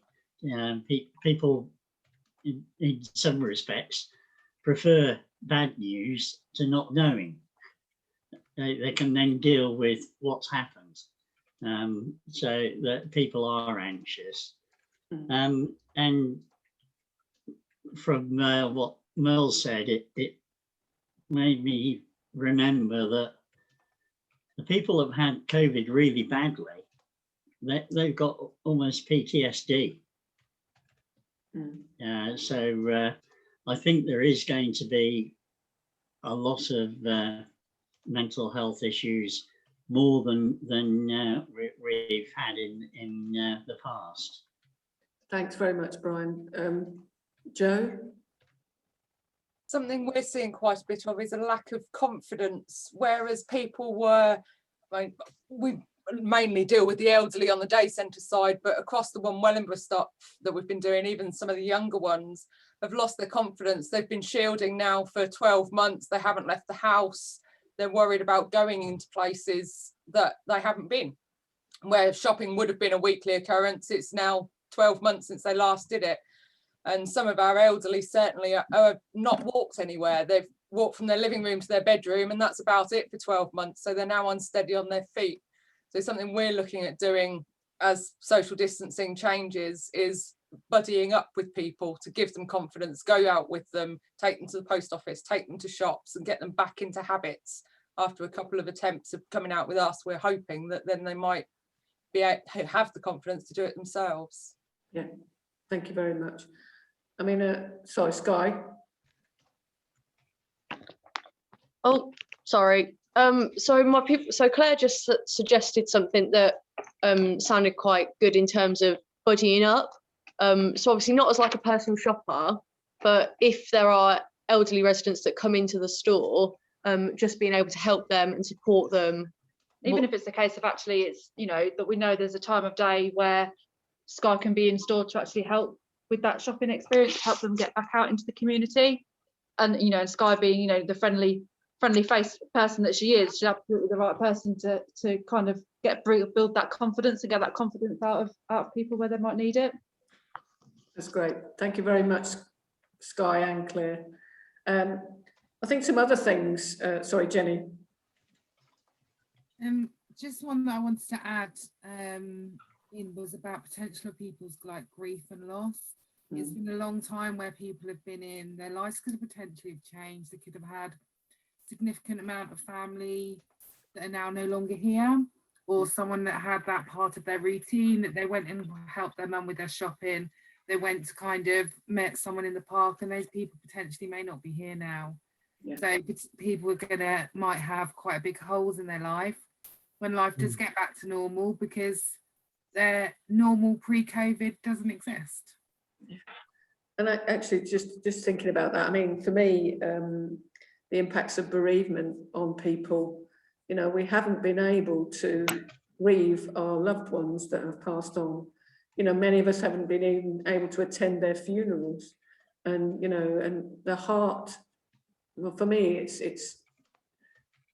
a terrible thing to not even being able to take part in that. And I know the amount of people that have said, oh, well, we're going to afterwards, we're going to have a big memorial. I think, well, actually, probably what we need is a town memorial day or a week to acknowledge all the people that we've lost, that we've loved and cared for, that all of us have been connected to in one way or another. You know, the amount of grief across the whole community must be phenomenal. Losing loved ones, as well as Jenny was saying, losing situations, losing jobs.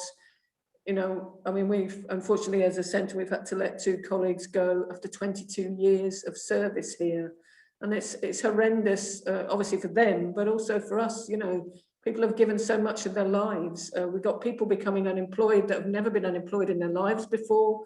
They're having to cope with the benefit system that they, you know, used to hear about, and now they're having to live with. And you know, believe me, they're learning very fast. So there's lots of challenges that people are facing in that regard. And then also, you know, we've got obviously council structures changing, and most of us having no idea how that's going to happen, and you know, and how we can, at a time when we're still in crisis and that COVID is still here and many people are still dying every day, you know, we're about to have the big structures in our community start to change as well. So I think another one also, Jaya was saying to me the other day, because Jaya has been doing a hell of a lot of cooking for us on the community resilience on the frozen meal service of One Wellingborough. And I don't know if Jaya and friends taking part of that are feeling a bit bereft, because we've not been doing so much of it in the last few weeks. And so there's also a loss that we might feel because of some of the things we've changed to do, and then they may go back again.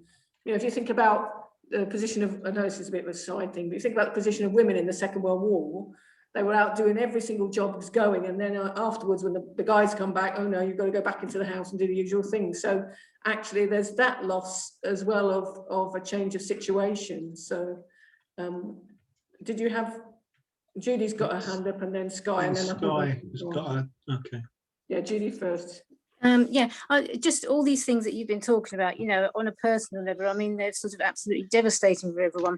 But, you know, we've got to remember there's still the climate crisis there, isn't there, in the background. You know, it's going to affect everyone, and we just can't forget it. So, you know, that's just another crisis that we really need to deal with. Thank you. I mean, that's it. This, you know, this stuff is on top of all the stuff that we've been living with. I mean, you mentioned the climate crisis. We're also aware of youth crime and drugs issues in our communities, isolation. And you think about young people now in terms of the issues around education, and some people having a complete sense of hopelessness about what their future is going to be because of what's happened. So we're probably scaring ourselves quite a bit here, aren't we? But I think it's important to name things. And it's not that we're going to solve it all this afternoon, but it's important to understand where we are. Did Sky still want to speak? Yeah. Yes. Yeah. So me and Claire were just thinking that in terms of remembrance and obviously bereavement of the people that we have lost, perhaps when restrictions are lifted, obviously Claire said that get involved in the Tree of Lights for Crancy Hospice in Kettering, because I live in Kettering. But just, you know, we do that at Christmas, and I'm sure, I don't know, because I've not worked in Wellingborough for very long, but if that's something we do annually at Christmas, what's stopping us doing something maybe in the summer? Or actually what's stopping us doing something COVID related as a remembrance when we can, rather than just as a Christmas theme, but actually bring it forward? Yeah, well, I mean, one thing that, because this has been quite a thing for me, We've got a lot of walls now in the Victoria Centre where the rooms are not being used very much. And we're going to be setting up a wall of remembrance for anybody that's lost anyone within this period, you know, whether they live in Wellingborough or not, whether they've died in relation to COVID or not, it doesn't really matter. But anybody that's lost anyone, if you want to share a photograph or a story or a poem, we're going to put that on the wall downstairs and we'll film it and put it on various media so that we can actually start to, because I don't know about you, but a few weeks ago when, you know, like 1,000 people, 1,500 people are dying a day, and they're just talking about numbers. Even now, you know, there's still 400 people dying a day on average. And you know, it's just numbers, but actually every single one of those people is all of us. And, you know, I think it's important to have something like that where we're putting a flag in the sand saying that this loss is important to us. It means the world to us. And we cannot, they're not just numbers, they're our families, this is our communities, you know. So anyway, that's some little thing that we're actually doing at the moment, is to create that wall of remembrance. And, you know, if it ends up going all the way around the building, brilliant. And even if somebody hasn't died this year, if it's still someone you want to remember, it's that chance to connect with the people in our lives that are important to us. So yeah, absolutely. I think it's a great idea. And again, it's about actually that will bring people together as well. Yeah. During that time of loss, but actually what connections will then be made by coming together in that way. Thank you. Wendy and then Judy, and then we'll go on to the next. Oh, sorry, Jaya. Hang on a second. Wendy and then Jaya and then Judy. Thank you. On the subject of the Wall of Remembrance, I know this is something that my churches have been sort of musing over, you know, the number of people that have died and the funerals that have been held, you know, very behind closed doors and that sort of thing. Well, I think maybe because we're a town centre church, possibly Reverend Paula would be open to, you know, perhaps using All Hallows to assist with the remembrance things. I don't know if that's worth bearing in mind, because a lot of people walk through All Hallows and it's quite a busy area. That might be something could facilitate there. I don't know. Thank you. Thanks very much, Wendy. Jaya? Well, I'd just like to share with everybody that in our last meeting, I kind of made a little suggestion that we should mark the lockdown, because it'll come March, would be the first anniversary, really. And I think that was a good idea by whoever said, you know, something about doing some kind of celebration, and maybe when the lockdown is released, to do kind of a joint thing in the middle of the town centre or something. That would be really great. So we're doing two things really that are COVID related, you know, well, three in terms of even the wall that we're doing. So these are all ideas that we can kind of like work together. If anybody's got any ideas, they can contact me about the remembrance or the anniversary of the COVID that we want to share with people. Thank you very much, Jaya. Jaya, what date would you mark though? Would it be the first date of the first case, or would it be the first date of lockdown, or what would it be? Well, I think there was talks around about the 16th of March that there was going to be a lockdown, and then there was a lockdown on the 23rd. As far as I know, the 23rd, I can't be 100% accurate. It is. Yeah. So then we will mark it on the 23rd. 23rd will be the day. Thank you very much. We were thinking of taking out, giving out some, like a small little, what can I say, a little box of maybe some sandwiches, some goodies, and a candle, and just a COVID remembrance to say that, you know, a lot of people that are living on their own and very isolated would really welcome that as well. So thank you. Can I just say, before anybody else sort of jumps in, that if anybody's got any ideas for Jaya or would like to share anything about the forum, pass them to me and I'll pass them straight to the person that's here, rather than everybody sharing each other's details at this point. So thank you. Judy had a hand up, and then we got a couple of others now. Oh no, it's just I forgot to put my hand down. It's okay. Okay. Then Jenny, and then Meryl. we've mentioned several times the dangers of duplication or groups going it on their own, and the risks in that. Now, in terms of a town celebration, not just, I don't think it should be just one church. We have got churches together, which is all the Christian churches. Surely it should be a combined effort from that community. Now, across the communities, we also have got the interfaith group, which again can share right across the communities. And we've highlighted several times in this meeting the dangers of duplication. And I'm just listening to this and thinking, oh, can we be careful that we don't tread on each other's toes and we don't duplicate, and we talk to each other and plan together, please. Yeah, it's fair enough to, we're just sharing ideas at the moment, and people are just discussing ideas for ourselves, and obviously we can make contact with others about it as well. I think it's important with the forum is that, you know, people are here today. This won't be a single group. There's many other people that can join in.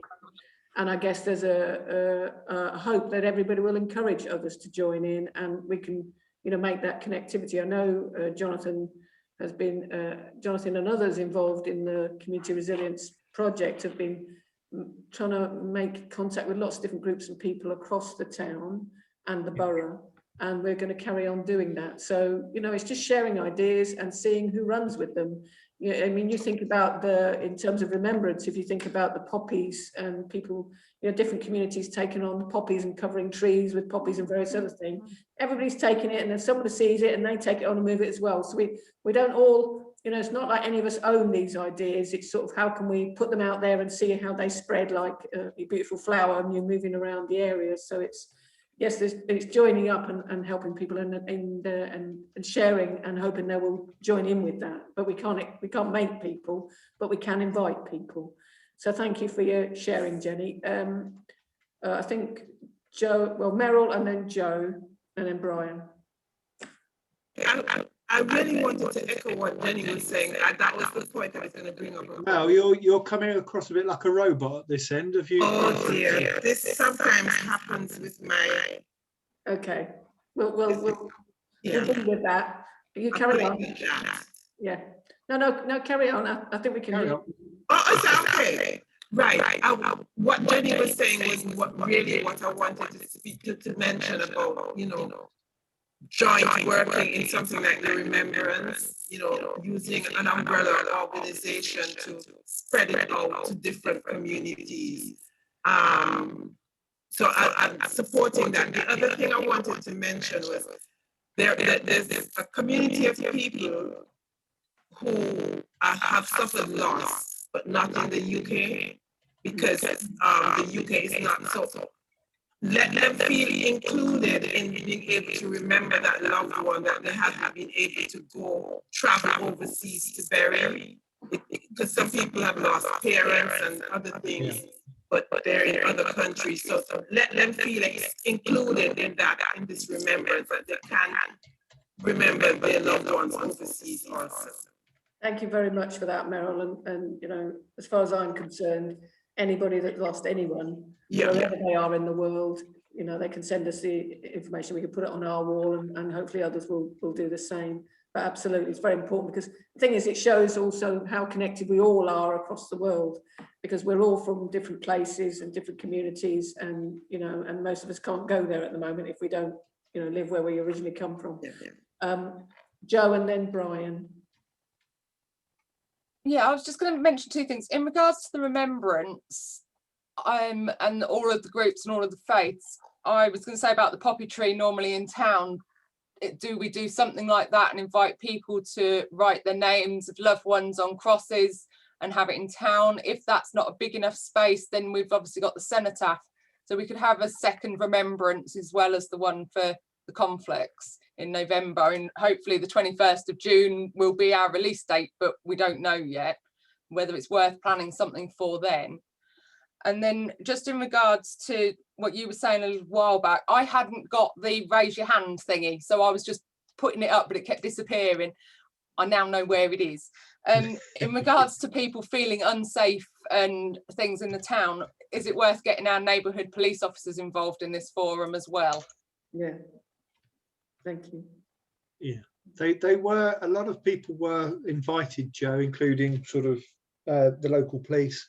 It's up to them if they join in, and that's the main reason why we asked everybody at the start of the forum if they're happy for us to share what we're doing, because obviously if people see that it's worthwhile, then hopefully they'll join in on the second one. Yeah, I know our neighbourhood police officer's currently on annual leave, so he wouldn't be there. Thanks very much, Brian, and then we will move on to the last bit. Actually, Brian, thank you. Yeah, in terms of remembrance, I think that there's likely to be a civic act of remembrance at the end of it, and something along the same lines as the November the 11th grouping of people that does cover all communities would be more appropriate for that. But I guess really that will be down to the town council at that stage. Would be the natural people to organise that. Okay, thank you very much. Thank you everybody. I mean, obviously that all of that sharing came just out of this one question of about the challenges that we're facing in our communities, and clearly they're a great deal. Now, the next bit I was going to go on to, as I try and get back to this, is about how can a community of resilience approach help in respect of all these different questions and all these different challenges. So I'm going to just run through a bit, because I'm not sure what time people wanted to be here till, when we've nearly been here 2 hours. In fact, I just want to ask that. So if we go till about 5:30, will that, no, not 5:30. Yeah, we're nearly 4 o'clock. We go to 4:30. Will that be okay for people? Does anybody need a comfort break before we do the next half hour? We could have a little break before the next half an hour if people are up for 5 minutes, just have a drink and go to the loo or whatever. We're happy to do that. Yeah, I think Joe's saying yes, that'd be really good. so we'll have a 5 minute. We'll have a 5 minute break. We'll come back together just after 4 o'clock, and then we'll just do a couple of more bits before we finish. But I hope you're enjoying this. We've been really helpful. Thank you. Yeah, see you at 4. Lunch. Didn't you? Probably don't want to. I must admit, I do sort of go on sort of stopping video to sort of have a quick munch out the drawer, because I did have a tiny lunch myself, but there we go. Nobody wants me to see me eating. What have I got? Nobody wants to see me eating Bombay mix. It's not a pretty sight. Oh, it's gone cold. Oh, there you go. So you're in the same boat as me then, Joe. Mine was a hot, sweet chili wrap. Oh, that's slightly more exciting than that, isn't it? I'm gonna have to have me sandwich. Right, Jonathan.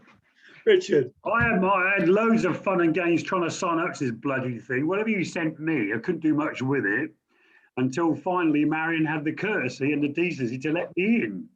So I'm not paranoid, but I could be. It doesn't always let you know when people are waiting to be let in. We have that when we've had our trustees meetings. All right, no, I think this is me actually having the actual link. I think more like it. Yeah, honestly, it's been very good. By the way, I've got to have to rush off though, unfortunately. But it's been good. You're getting good notes. Are we recording all of this, Marion? Yep, sure, been recorded. Excellent. Look forward to looking at it all. Yeah. You might have had an issue, Richard. I had an issue coming in originally because I was on another call with Marion just before this. All right. And it burped at me and wouldn't let me in. So it was a bit like, oh, what's going on? So I had to come all out and go back in again. It's possible. Anyway, it was good. You had a good gathering. Yeah. Brilliant. They just definitely didn't want Richard in. So take it personally. He's socialist. Yeah, forget it. Oh, what am I saying? Okay. Just wait for a couple more people. I don't think we're going to get the other two people. Crack on, Marion. Like I say, Suzanne's just listening and iPhone. I don't know if that's John Eatkins. I don't know who that is. It's not John. John left. Oh, iPhone's now left as well. They've been caught out. So We're back. We're back. Yeah, they're coming back. Yeah, I'm admitting. Oh, okay. It's those two. Look, and on side view as well. That's quite exciting. Yeah. Hello. Yes. I'm just trying to. Oh. Sky and Claire, you're still there. That's better. I'm just having fun with me technology. We were trying to show you what Sky was eating. she hasn't started eating it yet. Oh. Oh wow! Look at that angular receipt. Oh. Okay.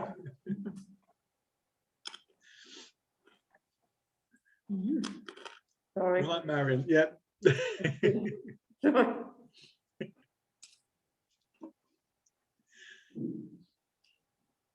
Okay, I'm going to move on a few questions because it's been great. Everybody's been contributing, which is wonderful to hear. So the kind of last two questions really are this one here. What would a resilient Wellingborough actually look like? And I think we touched on some of that before, didn't we, when we were saying about, you know, people feeling connected. At the moment, I mean, we just talked about bereavement, people having their loss acknowledged by both themselves, but also the community. People feeling supported in whatever challenge they're going through, because some of us are going not just through one challenge, but through many challenges at the same time. So lots of different things that might look like. So, well, what I want to ask, kind of, so we could touch on both that question, but also the next one about planning and working together. So we've come up with some really good insights, good thoughts, but now let's have a think about, having heard, you know, what a good resilient community could look like, and the challenges that we're facing. How can we respond to that? How can we start to think of some practical things that we can do to help each other, but also to help within our community? I'll just move over. Can we say, Marion, that a lot of people did share these really, really good ideas with the questionnaire that we put out to people? Just thinking off the top of my head, Wendy had a really good idea. She might want to start the ball rolling. Can I? It's only because you're eating, Wendy. Before Wendy does start the ball rolling, so I'm just thinking, yes, there's some practical things that we can talk about in terms of some of the ideas we were discussing before the break. But equally, you know, let's go back to that question of, we as a community, we as residents, how can we be our own safety net? How can we be the safety net for all of us in our communities? How can we do that? Is that too big an ask? And maybe we could just sort of connect with each other better? Or could we do that as well? Could we actually see, you know, how we as citizens and groups and organisations and businesses could be more of a safety net for each other? So I'm just landing that there. So what sort of ideas do you think we can actually come up with? What practical things can we do in Wellingborough to really help bring us together and make our communities more resilient, our community more resilient? Is it the big ideas, or is it the little ideas, or is it actually both of those things? Any thoughts on that? We've got 3 hands up. I don't know who put their hand up first. I'm guessing Jo, since she's first on my screen. So we'll go with Jo. I think we need to start with what we know, with rather than trying to run with a project or ideas that none of us have been involved with before. We need to build on our strengths rather than trying to create new ideas. And I also think a really good starting point, and something I started with the One Wellingborough project but needs doing more in depth, is having a directory of who we are and what we do and all the services that are available in the town, because there's no central list of who does what and where they can be found and where they can be contacted. We've had quite a problem trying to contact other services and organisations in Wellingborough who's got out-of-date websites and details, or just because of COVID, people aren't there answering their phones. We are trying to set up there, if you don't mind me just jumping in for 2 seconds, the same website that you've all filled your forms in will be used like as a list for that. And anybody does have sort of a service, particularly who's contributed to this forum, will be asked to sort of contribute something to go on there. So we've got a list of people and sort of what people do. I may even share those videos I did with you last year, Joe, just to scare the life out of everybody, so that there are a few organisations already videoed. And hopefully when I can come around and video a few other people and organisations to try and get sort of people a real good guide of what's going on in the town. Yeah, I've got a document I can send you then, John, a spreadsheet that I started that's got all various different groups and what numbers and things that I could find, different services and that we've linked with through One Wellingborough as well. That'd be brilliant. I think I've seen that already and adapted it. Right. But yours might have additional information on it that I haven't got. Well, we found that out yesterday, didn't we, with the Daylight Centre? It'll go to my mobile anyway. Yeah. Do please share. Anything you can share with me, that'd be great. That's what this is all about. Okay, thank you. Now everybody's. I think Karen was next, and then Sky. Karen. Well, Joe sort of said half of what I was going to say about sharing information, and so that everyone knew what was going on, but also linking together, like say I'm running this disability group, maybe we could invite Made for Many to come and give us a demonstration, or maybe we could invite someone else in to give us a talk about maybe how Morrison's could assist us, or I don't know, maybe that sort of linking, that's just come out of my head, but do you know what I mean? We could link together so that people feel more resilient, you know, and maybe that would happen with other groups as well, church groups or whatever. I think that's a really good idea, and I know Joe touched on it earlier. But you know, particularly for lots of disabled people, you know, it's much harder for them to get out now anyway, as well as because of lockdown. So it is how I mean, we could work on ideas. You know, Joe mentioned earlier about the budding idea to help people back to shopping, but how do we help people? So how can we go further with that for a few different people? You know, people that might be older people, but also people that are disabled. Because I know Karen and I, where we struggled to get Karen struggles to get her shopping for herself and for her mum, and we're drawing on a different supermarket. So how can we support different ideas with that? You know, because I'm not sure, what I'm trying to say is I'm not sure that we all understand the challenges that different people in our communities are facing.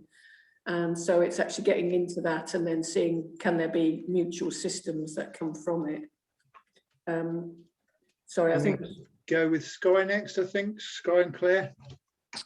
Yeah, so me and Claire were actually just discussing about the idea of having a directory and the fact that not everyone has the internet to be able to access it. So we were discussing about maybe having like an area in Morrison's, obviously being a supermarket, lots of people come here anyway, despite COVID. And we've actually got, it's rather small, but we have a board as you come into the store where we could potentially add a directory, and we could make people aware of that through linking with One Wellingborough. Just people letting others in the community know that there is that directory of people if they needed contact. Yeah, good idea. Yeah, I just think, you know, we've got plenty of space where we could agree of actually how do we use that information, but get that information out there that's not on the internet, you know. So where in the store is that place that actually the community know if they need help, or anybody that can just communicate that information is there as a point for, you know, a homeless person or anybody that hasn't got the internet. Actually, I can look at that list and that might be of use to me.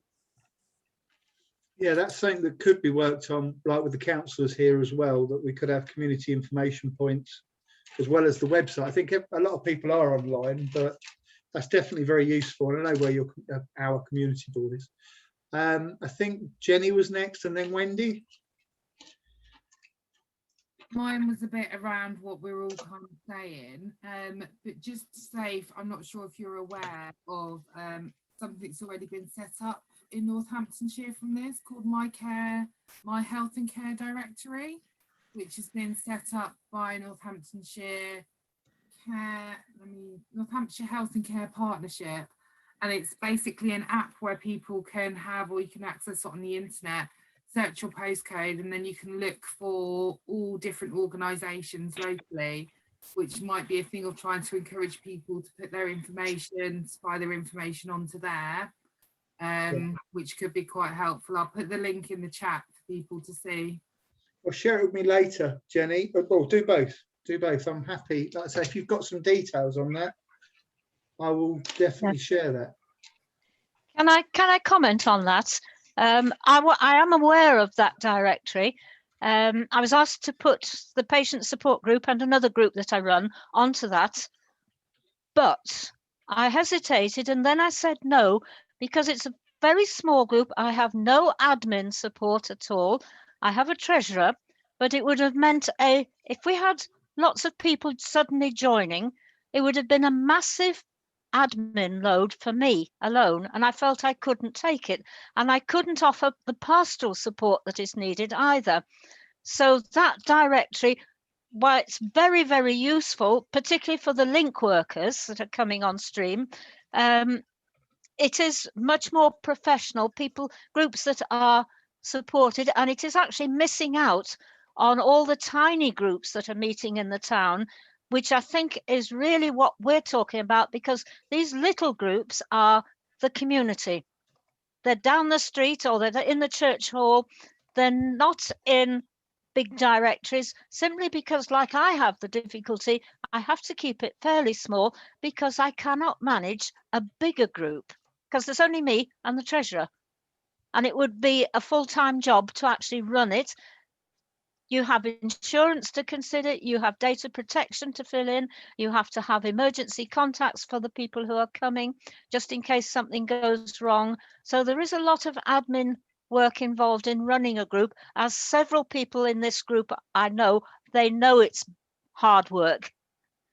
Yeah, so just I think what friends are sharing here is the different routes through which we can get information. I think one of the challenges for us is actually, as ever, has been keeping that information up to date. Yes. I think one thing that's been happening a lot in this last year is that groups and organisations and others that have been doing particular things for quite a long time might not be doing those things at the moment. No, we're closed. Yeah, so actually, but it is important. I think the directory that Jenny mentioned, just as the smaller directories that we're actually talking about, are all important. Yes. And I think if we can signpost people to all of those things, then hopefully that's going to help as well. It's because I think it's all of us understand there's no one answer here. It's actually how do we combine the different answers together? Because it's like people looking into the same room through different windows. You know, they're going to do that, and they will always do that. So how do we just help people to do that? Wendy was next, Marion. Wendy's next. Yeah. I'm not sure which suggestion you were referring to, Jonathan, but it was the one about the Teen Nations Challenge and having something very similar as a drop-in centre. Yeah, I was thinking about drop-in, but I was just sort of brainstorming, really. I mean, it's not a finely tuned idea, but no. I know what does work is the drop-in at Teen Challenge, which is primarily for homeless people. Well, not for homeless people specifically, but for people with addictions. But the actual style of their drop-in that I'm referring to is very casual. You know, almost anybody with a vulnerability can turn up, so that the people that do need the addiction care is, you know, you don't sort of have a sign on your head saying I'm here because I'm a drug addict or whatever.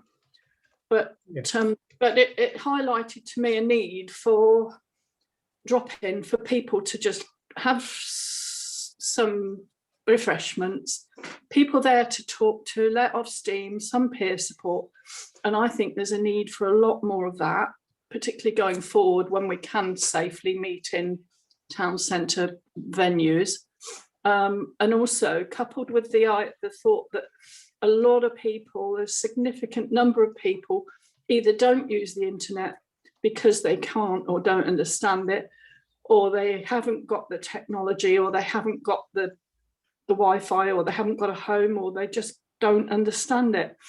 There's a whole, across the spectrum, not just homeless people, that I've encountered that would be excluded from something like this because, oh, I don't understand it, you know, and all right, one or two of us have mastered the Zoom, you know, I'd never done Zoom before this, but I'm not quite sure. It's probably quite a big number of people that are going to be missing out if we can't find a way of reaching out in a non-technological way, you know, and also part of this drop-in, I always thought probably we could perhaps get, rather than home in on the people that haven't got technology, if you had some iPads around and people there to facilitate, and when people are letting off steam and chatting naturally, then they could be supported in any way that they need, you know, that perhaps somebody there could sort of casually show them how to use an iPad,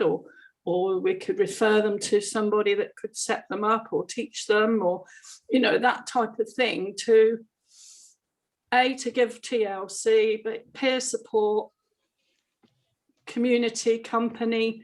It's a whole host of things in that one community drop-in, you know. And it's, can I just say that we have been talking in the Victoria Centre about setting something like that up. I think it needs to go through the different governors or the board basically before we can sort of do something like that. But the cogs could be a motion for something like that, depending if we can get that sorted. But that would also include craft groups and all sorts of things that we could do. So, for instance, there was a drop-in at the Pork Pie Church, and something did develop there. Occasionally, they had somebody there from support workers might drop in, or somebody else drop in, or something like that. And there was on a small scale, but that's gone by the way now. But that type of thing, if that could develop attached to the hub, so that we can tap into any skills we've got, you know, among people in the hub. I think that's a fantastic idea. I think Jenny's got a quick sort of comment on that, and then we do need to go to Adam, Merle and Sky. Yeah.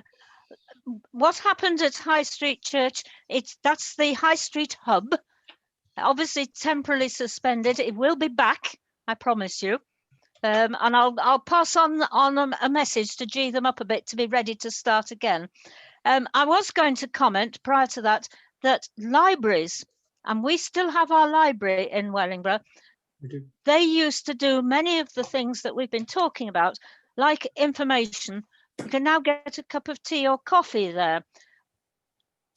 Many of the less affluent, shall we say, go in to read the newspapers for free. Magazines. A whole section of our library in Wellingborough is devoted to information, current information. I don't think it's used enough. And there is all the space downstairs, that big counter that snakes round the vestibule. That hasn't got anything on it. It used to be the central information point for the town. So maybe we could look at that. It's a good venue. It's central, very, very central. It's warm. It's spacious. Could we look at using that as a central point of information? We're very lucky. We've kept our library. We do have a contact in the library, so we'll contact her.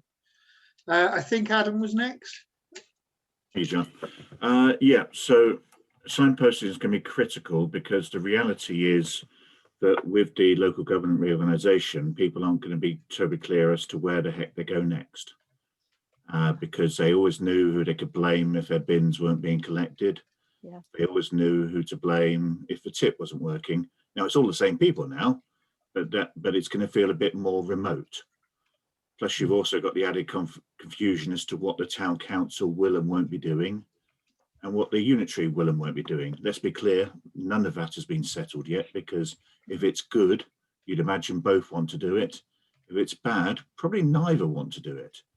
So we have some funding in place for a year to roll over what was currently on there, but I would expect that the organisations will have to bid throughout the next council year if they're interested, and that's where also it helps if we've got clear plans as to how they all work together rather than fighting each other for a scrap. Yeah. My final point is that also some things probably should be allowed to close or finish in terms of things which may not add value. Now, I've enjoyed for many years attending Queensway Partnership meetings, with some people in this wider meeting today. The fact is they haven't met in a year, which suggests that now it may well be a case of obviously quite a few of those organisations had to close for that period, but is that partnership going to pick itself up when COVID is over? I don't know. I don't think anyone does, because the reality is I'm not sure who's going to drive those sort of things forward. Good point. Mal, yeah, what I was going to raise, some of it has been said already, but one of the things I wanted to raise was accessibility of something like the directory. There's other issues that could come up, people who are visually impaired or challenged and that sort of thing, maybe language and also. So I don't know if there's a way to work with certain local societies that the directory could be passed on to them and they could make it into an accessible document for people who are visually challenged, or maybe the local Muslim community to translate it into, you know, different languages. Not because to do it would be a huge task, but to get them on board to take that directory and make it more accessible to their members and to people in their communities. We are very lucky here at the Victoria Centre. I think Marion was just about to say this about Jaya. She's very good at sort of translating massive connections. I've got a couple of connections myself. Like I can probably get somebody to sort of translate into Polish, because if you use the internet, it just doesn't work. Do you know what I mean? No. Polish isn't that way. The language doesn't work like that. So we are very lucky to have a few connections. But obviously, for yourself, you've probably got a load of connections. I know probably Joe and a lot of people on the call here have got connections. If we can have like a community translation network come out of this forum, that'd be awesome. I think you were going to comment, Mary. Yeah, I mean, that's, you know, that's something I've been thinking about, and a number of us have, about, you know, it's come up in the services that we've already been providing, but if we really want inclusion and if we really want a resilient community, I mean, for starters, we want people to come along to this forum who might have English as a second language, may be visually impaired, might be deaf or deafened, and want to take part as well, or any other. So it's actually thinking, how do we make this something that is not one-dimensional or two-dimensional, but is more than that, so that different people can contribute and take part. I think the whole, I mean, you know, an idea I've been thinking about is a community translation network. You know, if you're thinking about essential ingredients for a community, one of them would be that people are able to hear each other and communicate with each other, not just get in touch with each other. And obviously directories are really invaluable. That would be a really good thing to have and to keep having. But also, how do we keep connecting with each other and listen and being able to speak to each other or hear each other? So that's another ingredient. I think there was something I wanted to say, but it's gone out of my head now. Can we move on to Sky then? I'm sure that will come back in a sec, Marion. Just thinking of time. Yeah. So we were just discussing about the use of space. Obviously, at the store, we've got the cafe area, which won't be opening until April. So if any organisations are looking for like a casual space, a drop-in space for just casual meetings, I think Wendy said that the meetings are usually just like for TLC, just for a meeting point to catch up with clients. Then our space is obviously there. If people want to organise something like that, now is the time to do it while the cafe is closed and available for people. Just putting Morrison's out there for that. Well done.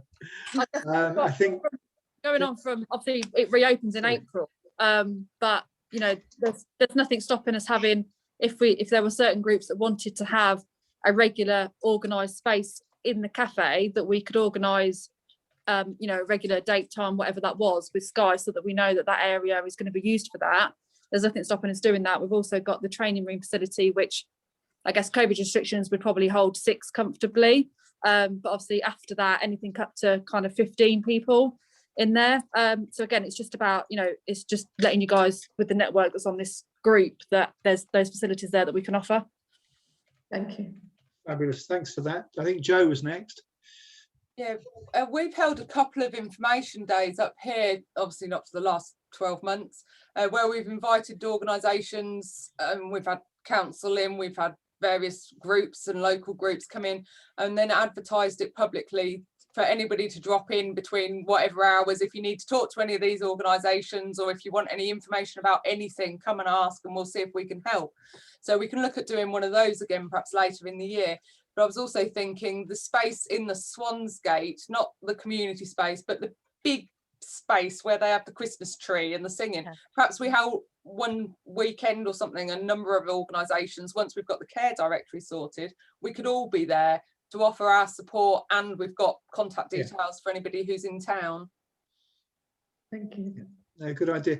I think the directory, like for instance, like with Morrison's and other businesses, needs to be a directory of everything, like the businesses, because there's a lot of businesses, I'm sure Morrison's are doing very well, but there's a lot of other businesses that are really going to be struggling. So it's nice to sort of be able to know all of the local businesses, supermarkets, corner shops, I don't know, any service that's out there. Yeah. Definitely, yeah. Sorry, the other thing I was going to say was in regards to the languages. When we were doing the One Wellingborough leaflets, the council communications team said that the main languages that the languages they translate into for Wellingborough are Polish, Romanian and Hindi. And if you need Polish, I've got a man in Poland that does it for us. That's good. Oh. Thank you. Has anybody else got their hand up? So I wanted to talk about a few other things in terms of what we can do in our community. Obviously, one need that many of us as individuals, groups or businesses are facing is about the need for resources and money. So, you know, and some of these ideas are probably going to take a little bit of thinking about. I mean, some things we've been looking at the Victoria Centre within the One Wellingborough Community Plus project is, like, for example, establishing a time bank. So whereby, you know, people can give their time in the community to help out as volunteers, but actually be able to get something of value for them back, not as well as the intrinsic value of giving and helping other people. We also need to be sustained, don't we? That's why a lot of us work. We work because we enjoy doing what we work, hopefully, if we're lucky enough. But also we need to have resources to help us to do what we need to do in our lives. And if we can, so we're looking to establish a time bank as part of some of the activities that we're doing, and to see how we can reward. I mean, you know, I brought something here today, and I was going to ask people, you know, if you could wave this around yourself, you had your own little magic wand. Unfortunately, this one's run out of batteries. But if you had your own little magic wand, what would you be waving your magic wand around to create? And something I would, I mean, I think the whole idea of a time bank is kind of a free money system where people just need the energy to be able to contribute their first hour. They earn a time credit and then they can take part. But what would be lovely if I could wave my magic wand and that the Wellingborough Town Bank existed, time bank existed, but it will take a bit of work to develop. So that's something that we're looking at. And that what we're also trying to do at the Victoria Centre is link it to, you know, some people might be aware of food buying groups, for example. There's a couple of food buying groups in the town. Feed the Need is one. They basically a food club where people contribute to pay towards the food parcels that they get, and they're getting a parcel, a bag of food each, a couple of bags of food each week. Now, we were thinking we could do something like that, but actually, you know, for those people that have contributed time, they could use time credits to access the food that they need from their food parcels or from other stores. And we're looking at also having like, how do we help people to get good quality, staples in their lives, which is low in packaging, for those that are thinking about the environment, low in packaging, but is also making it affordable for people to have. I don't know if any of you have been watching any of the Hugh Fearnley Whittingstall films and stuff about packaging, etc. But how can we help people? Are you off, Meryl? Okay. So how can we help people to do things affordably, but share, but use all the resources in our communities, whether it's time. Also, how do we help people contribute? You know, do we have to rely on the councils and the government? Are there other ways? Are there other people that might want to invest in our community? For example, the people that live here, the people that work here. You know, could we create a little community chest where people donate to a particular fund, and then that money is used to help different community groups and activities within the area? Because a lot of us struggle. We spend hours and weeks and hours and months filling in forms, claiming funding.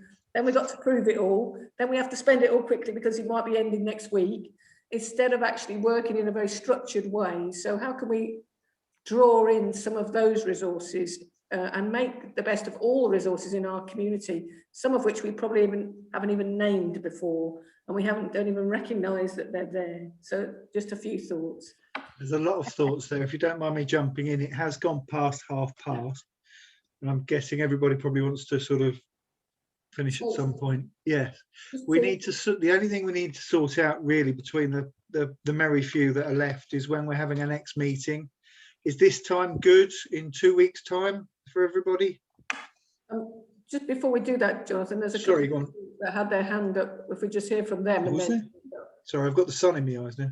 Okay. So I think, Joe, have you got your hand up, or is that a legacy hand? No, it's a legacy hand. Jenny definitely did have a hand up, although she's moved over there now. What were you going to say before we finish, Jenny? You were holding something up. Yes, I am holding up an advertisement for a time bank. You see, I've been turning out my old papers, and any piece of paper that is only printed on one side, the other side, the plain side, is for me to make my notes on. And there's a stack of it here on the right-hand side. So I've kept grabbing pieces of paper during this meeting, and I picked one up, and it's an advert for a time bank. Now, I know there was time bank about 10-15 years ago, credit union, the food sharing, all sorts of things. But it's very interesting that there we are, time bank on this old piece of paper. Yeah, a few of us have been preaching about it for a little while. Yeah, but this was actually happening. Just as the credit union was very, very successful, which was, you buy into that, don't you? Put money by. I'm not quite sure how it works. That was based at the Victoria Centre. The Time Bank, I'm not quite sure where that was, but there was some food things as well. It was part of the Wellingborough Partnership and Agenda 21, and I was chairing Agenda 21 at the time. And Hugh Fenton was chairing the partnership. So we're looking at 15 years ago. It lasted for about 5 years, I think, and then gradually faded away because actually finance comes into it, funding comes into influencing how society changes, and politicians also come into the picture, and they change the mood and change the regulations, and things fade away. So it's like a wheel going round. This is it, and a lot of us have sat still long enough and seen it all go around a few times. But I thought that was rather funny. Time bank from 15 years ago, and I didn't know it was there. Thank you very much. I think we are going to wind up now. I think there are lots of other questions to ask. I hope you found this first session very interesting. There's lots of other ideas that we're going to share we're hoping to meet fortnightly and just tap into some of these ideas. Also hear from other people about different ideas, maybe hear in more detail about what a time bank is and how it actually operates. We could be talking about credit unions or food buying groups or energy buying groups, or lots of different ideas that come forward. So if you have any more ideas, please do share them with us. Is there anything you wanted to finish with, Jonathan, before we go? I think I've already said it, is that if anybody's got anything they want to share, I'll share. If everybody's happy for me to share what they've already shared, I think we've already agreed that. But yeah, do share with me. Do share. Obviously, I've got your contact. I'm not going to give out your own personal mobile numbers, but it is interesting to see that we've got all of these groups and all these really good people that want to do stuff in the town. So thank you very much, everybody, for joining the merry. I think we've got 10 left out of, I think we got up to 25, which is quite impressive. So thank you all for joining and participating. And I'm sure I'll be seeing some of you sooner rather than later. I can see a couple of faces looking at me. Before we just close, a couple of little bits. Firstly, a number of you filled in the questionnaire that Jonathan put out. If you didn't fill it in, it would be great if you would do that. So that's on the wellingborough.org website. wellingborough.org/site/community-resilience-forum. I think it was in the original letter. So you know, if you're not able to remember, I'm sure Jonathan will put it in the notes, but please do go fill that in. And the other thing I need to ask is, are people, if we take names off that, are people happy if we share that information across? Well, we could leave names on, but because people might want to get in touch with each other, are people happy if we share that information across to the members that have actually joined? You are. Yeah, there's a lot of thumbs up there. Anybody not happy with that? Because it's just that it's really good data that people have shared. And I'm conscious that I may have only filled in one box to then try and press submit. Yeah. So to ensure that I then ensure that I actually had registered. So I haven't filled in almost any of the boxes. If you that's fair enough, Adam. If you want to add more detail to what you put on, please do again. I'll take another look at the list, file. Because it's really good information, and even if that's just shared amongst the various organisations and people, then actually it's going to make a difference from day one. So that's the first point. And then secondly, I hope that you have found value in being here today. And one of the things that Jonathan and I spoke about is this is not just a one flag in the sand, you know, flash in the pan kind of thing. We want to keep working on this and looking at how we can both do smaller initiatives that actually help people, but also put out the bigger questions about how we can, as citizens, step forward into the void that might be left in our communities and has been left, and the different ways that we can do that. So I hope you've enjoyed it. Has anybody got anything else to say before we finish that you're burning to share? No? Okay, everybody happy, that's the main thing. I think we've all got, I'm very happy with how we've gone. Guys from Morrison's are. Adam's saluting me and Jenny is too, so that's good. Okay, thank you all. Thank you all for coming, and have a lovely rest of the afternoon and a lovely weekend, and thanks very much, everybody. Take care. All right, thank you, people. Bye. Yeah, see you all soon.